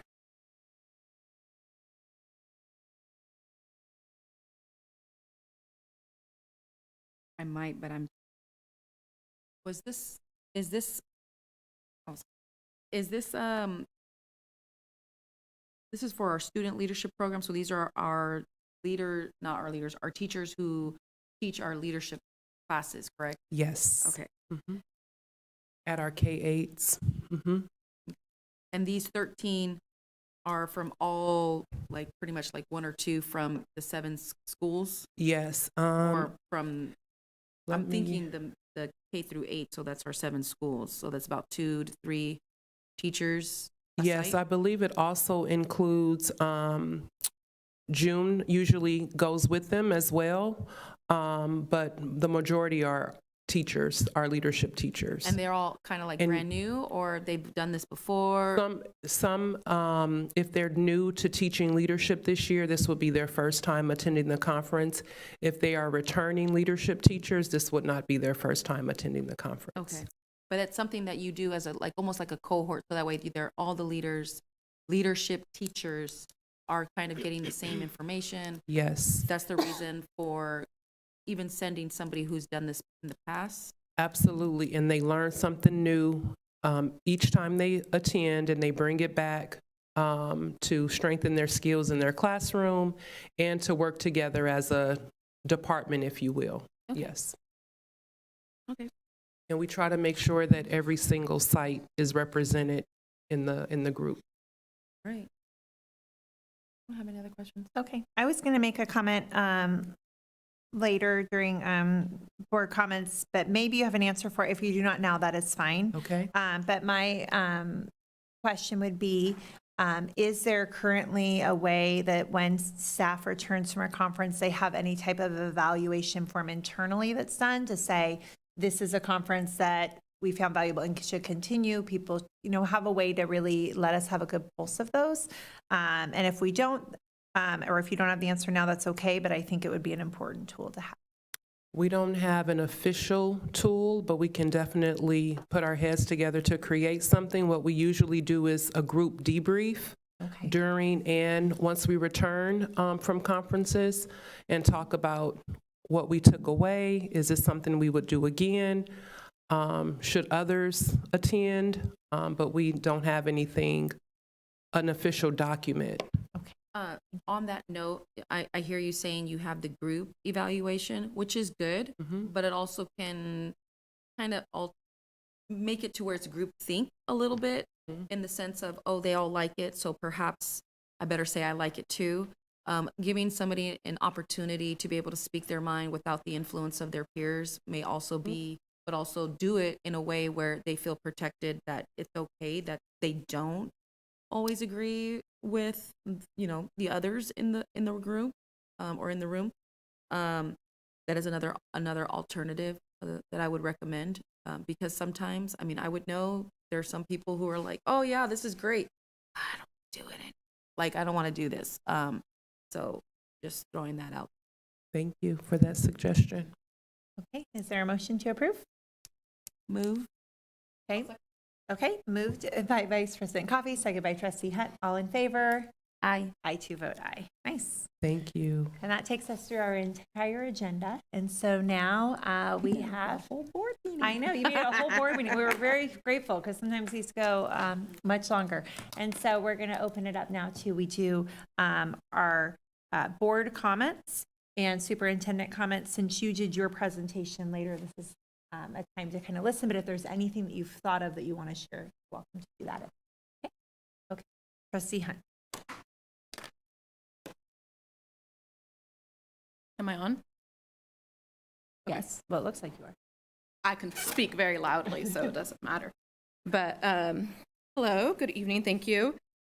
I want to start by saying so many of our comments tonight were just so heartfelt and made me emotional. And I'm an emotional person anyway, but in this setting, you try not to be.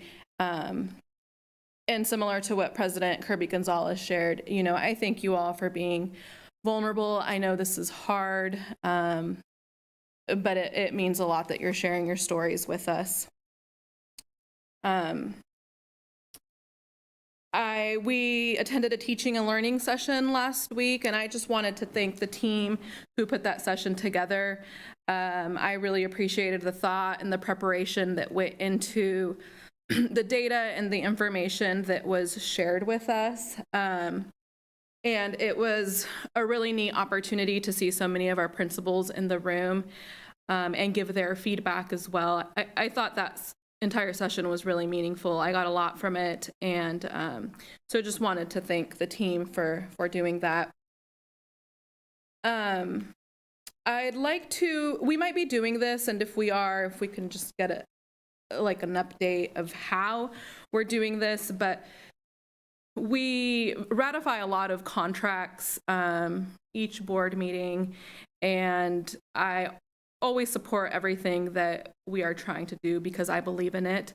There were a number of contracts on the ratification list tonight that we approved that I absolutely believe in the work and the support that those contracts provide. Thus, I felt it was the right thing to move forward to approve them. But in the space, not just our district, but all districts across the country really are in right now financially.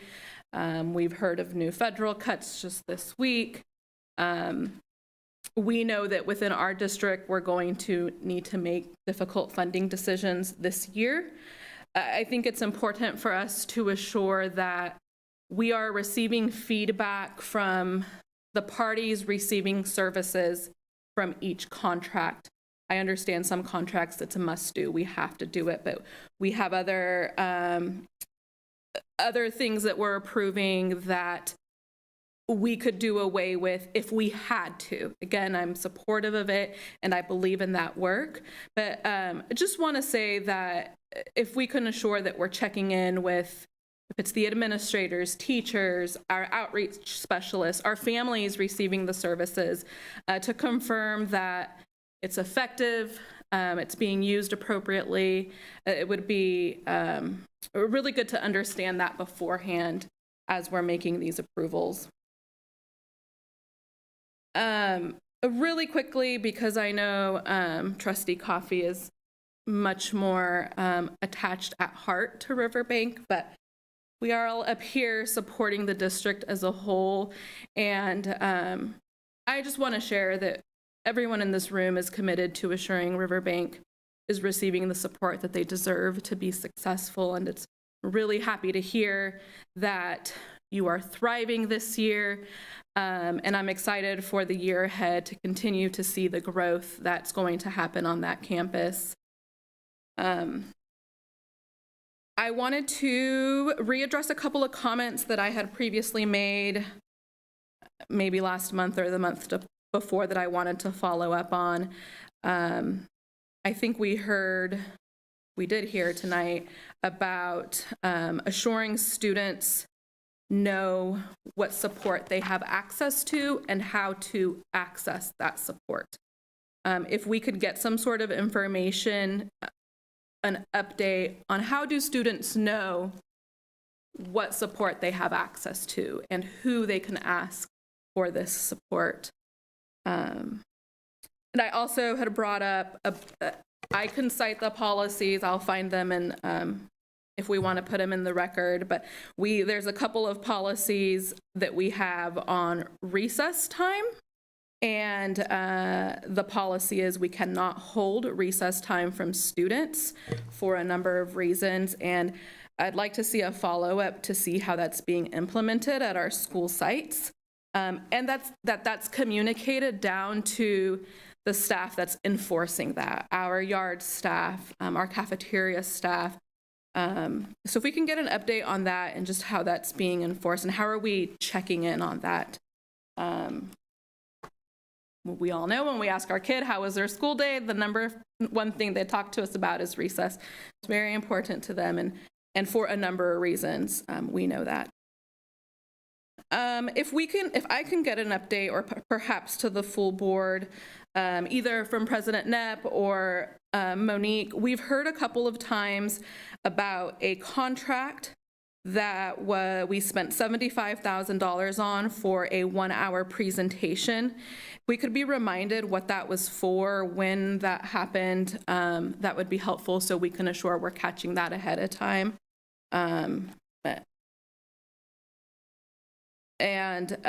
Lastly, we heard about this briefly tonight as well. If we could understand the process of how we screen and evaluate our substitutes across the district. I know subs are hard to come across, but I believe that it's important that we're bringing in professionals who are capable of doing that work into our classrooms. So I'm interested to know what that evaluation process is to make sure we're not rehiring somebody that shouldn't be rehired in our district. That's it. Thank you. Okay. So I'm going to give an opportunity for our student board member Rachmanova. Again, you gave a lovely presentation earlier. You're not expected to have comments now, but if there's anything you'd like to say, you're welcome to do that. I do not have further comments right now, but I am very grateful for this opportunity to be here. I did enjoy and I did learn quite a bit from everybody that presented about district policies, things that are going on right now and that are pertinent to my education as well as everyone else across the district. Thank you. And I'm going to be taking my leave now as well. Okay.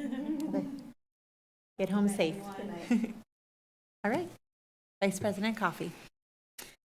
Well, what a beautiful way to start this board meeting. And then what a beautiful way to see the teachers stand in unison together. That was beautiful. And I wish I had stood. In my heart, I wanted to, but I was frozen because I was just taking it in. Riverbank, I hear you, I see you. When I go on campus, I feel you. Yeah, you guys are awesome. On that note, lots going on in the district. HOCO this weekend. All be safe and enjoy yourselves. I hope we win tomorrow at our game. Whoever, king, queen, Dutch, countess, all the good things and the floats. Sheesh, so much fun. weekend. So it's a lot going on this weekend. So I'm just glad that we're able to celebrate. And I just love when I get to see the teachers just light up a room and their students being right there next to them, and they're like, yeah, that was my teacher when I was this years old. And I see President Knapp saying, oh yeah, and she was my educator too, like so many years ago. We will, no matter how old we are, we're going to see those educators and we're going to appreciate them. So thank you for continuing to do that. And that, on that note, I pass it on to you. Okay, thank you. Yes, my daughters have been to many a homecoming as sometimes even little toddlers on that, or in a baby carrier on the field. And now my daughter has her first homecoming, and so that'll be really fun. We got her homecoming dress, and she would not want me to say any more about that, so I will move on. But it's just really exciting to experience in a different way as a mom. And then we also have a lot of fall festivals that have happened, more coming. I know those are so much time for parent volunteers, for staff members, and for everyone that puts in those times. So thank you for those happening across the district. And then again, our multicultural celebration October 29th, which is our first one ever. And so I'm looking forward to that and experiencing it. On a similar note, I appreciated that the district, thinking of our celebrations and many that we've done that have been helped happen as a result of the community schools grants. So we have and as was noted earlier, we did get our community schools funding that was from the state, even though we were awarded a 5-year grant through that, it was just cut short. And so ending in December. And so as a district, I appreciate the work the district has done to move quickly and make sure that the employees that were hired as a result of that have funding throughout this school year as we work to navigate that. But that was a big impact to have federal funding cut like that we obviously were not expecting, and has really positively impacted our students in our schools.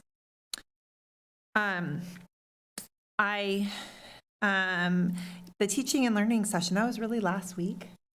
Wow. Yeah, they're nodding. Yeah, it's a lot of has been packed into this time.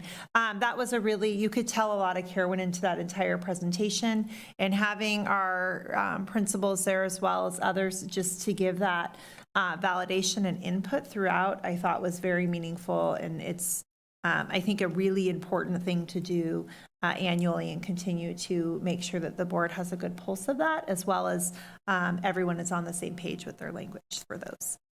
I appreciated the comments this evening regarding the teacher effectiveness grant. I apologize if I'm not saying that correctly, but bringing to light that part of that is also our classified employees. And so thank you for bringing that up this evening. And as we look at the grant funding and opportunities, I'd like us to be thoughtful to make sure that we are thinking about all of our staff as we consider those spaces for professional learning and development.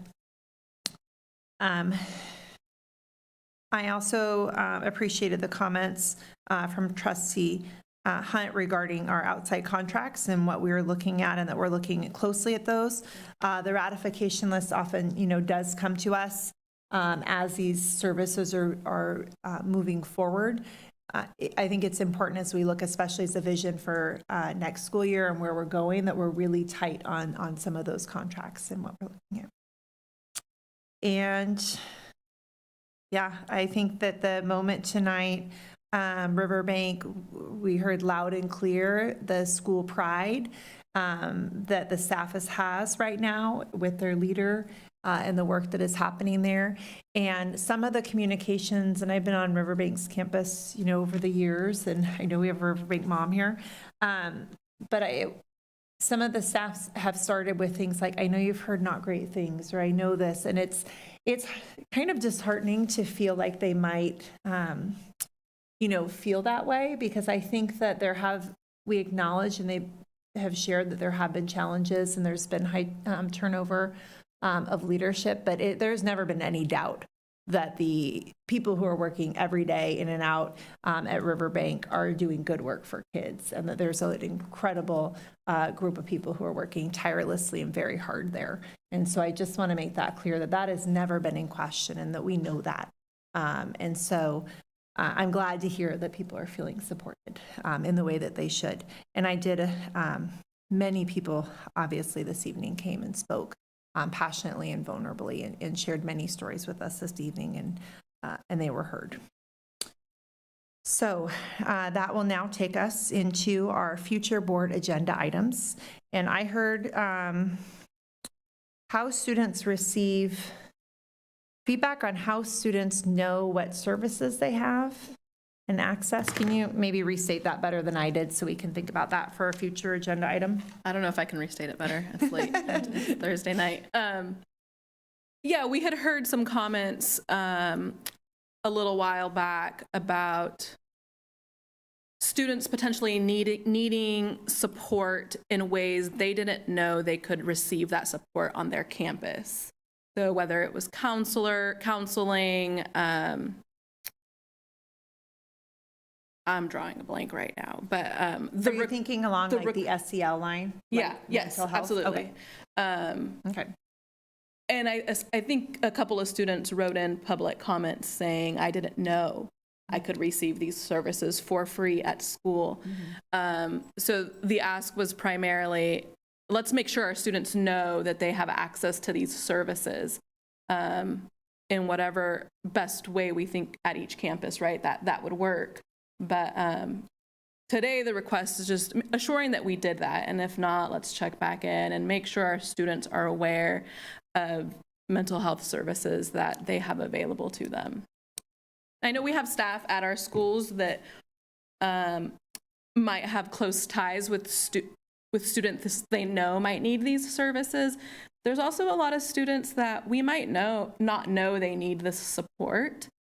So I think it's important to do a widespread announcement, whatever that looks like, so every child can hear, hey, you can receive this support right here from your trusted Miss Ruth or whoever it is. Yeah, I was just gonna say, I'm not even sure how well, that's a good, like, how would you go about making sure that every child knows, right? I think it's gonna look different at every campus. Yeah. You know, and I'll get personal. My own son needed support, and I didn't know he could receive these services until I asked Miss Ruth. And he was able to receive those services last year, and it helped him tremendously. And I think, you know, every family should know that they have these services available to them. Yeah. Yeah. Okay. I think what might be helpful, because I hear you say students, but I think families too, as they look for, you know, counseling opportunities for students and might have kids who are the students that you wouldn't know, right? Flying under the radar, but the parent knows that there's an issue or the caregiver knows. So I think maybe it would be helpful if we just had a list of some of the services that sites offer. What are some of the mental health and SEL opportunities at sites? And so that we know it as well. And then that can, you know, be work to be communicated out. Does that sound like a good step? I think that's a good step, yeah. Okay. Okay. All right. My wheels are totally turning on this. I know there's much to say, but we can't discuss it because it's not on the agenda, so we have to stop from there. I know, I'm just saying, I'm thinking. All right. It's an important topic. Okay, what else did I hear? Can we just check in? This doesn't need to be on an agenda. The comment was made that public comments haven't been put into the record. My question would be, sometimes, you know, those come later often. We approve agendas later, and I'm wondering if they're looking at the agenda that we haven't yet approved the minutes for it. I'm wondering if that's happening. I don't know. But maybe we can just get an update on that and what that means so that we can share it in the future with the public to let them know the process and that their comments will be recorded into the record. Is that something that we approved? We approved past agendas? Mm-hmm. So I don't think I've seen one in a minute. Yeah, it's in our, you're right, it's in consent and it has been a while. So I think that's probably what we need an update on. Yeah, so that's probably why they haven't been posted. We've been behind on Okay. that. Yeah, okay. Are there any other future agenda items? All I got. Okay. All right. Well, then with that, we're going to adjourn our meeting and have a wonderful and safe Halloween weekend. Yeah, and Hoko and everything else.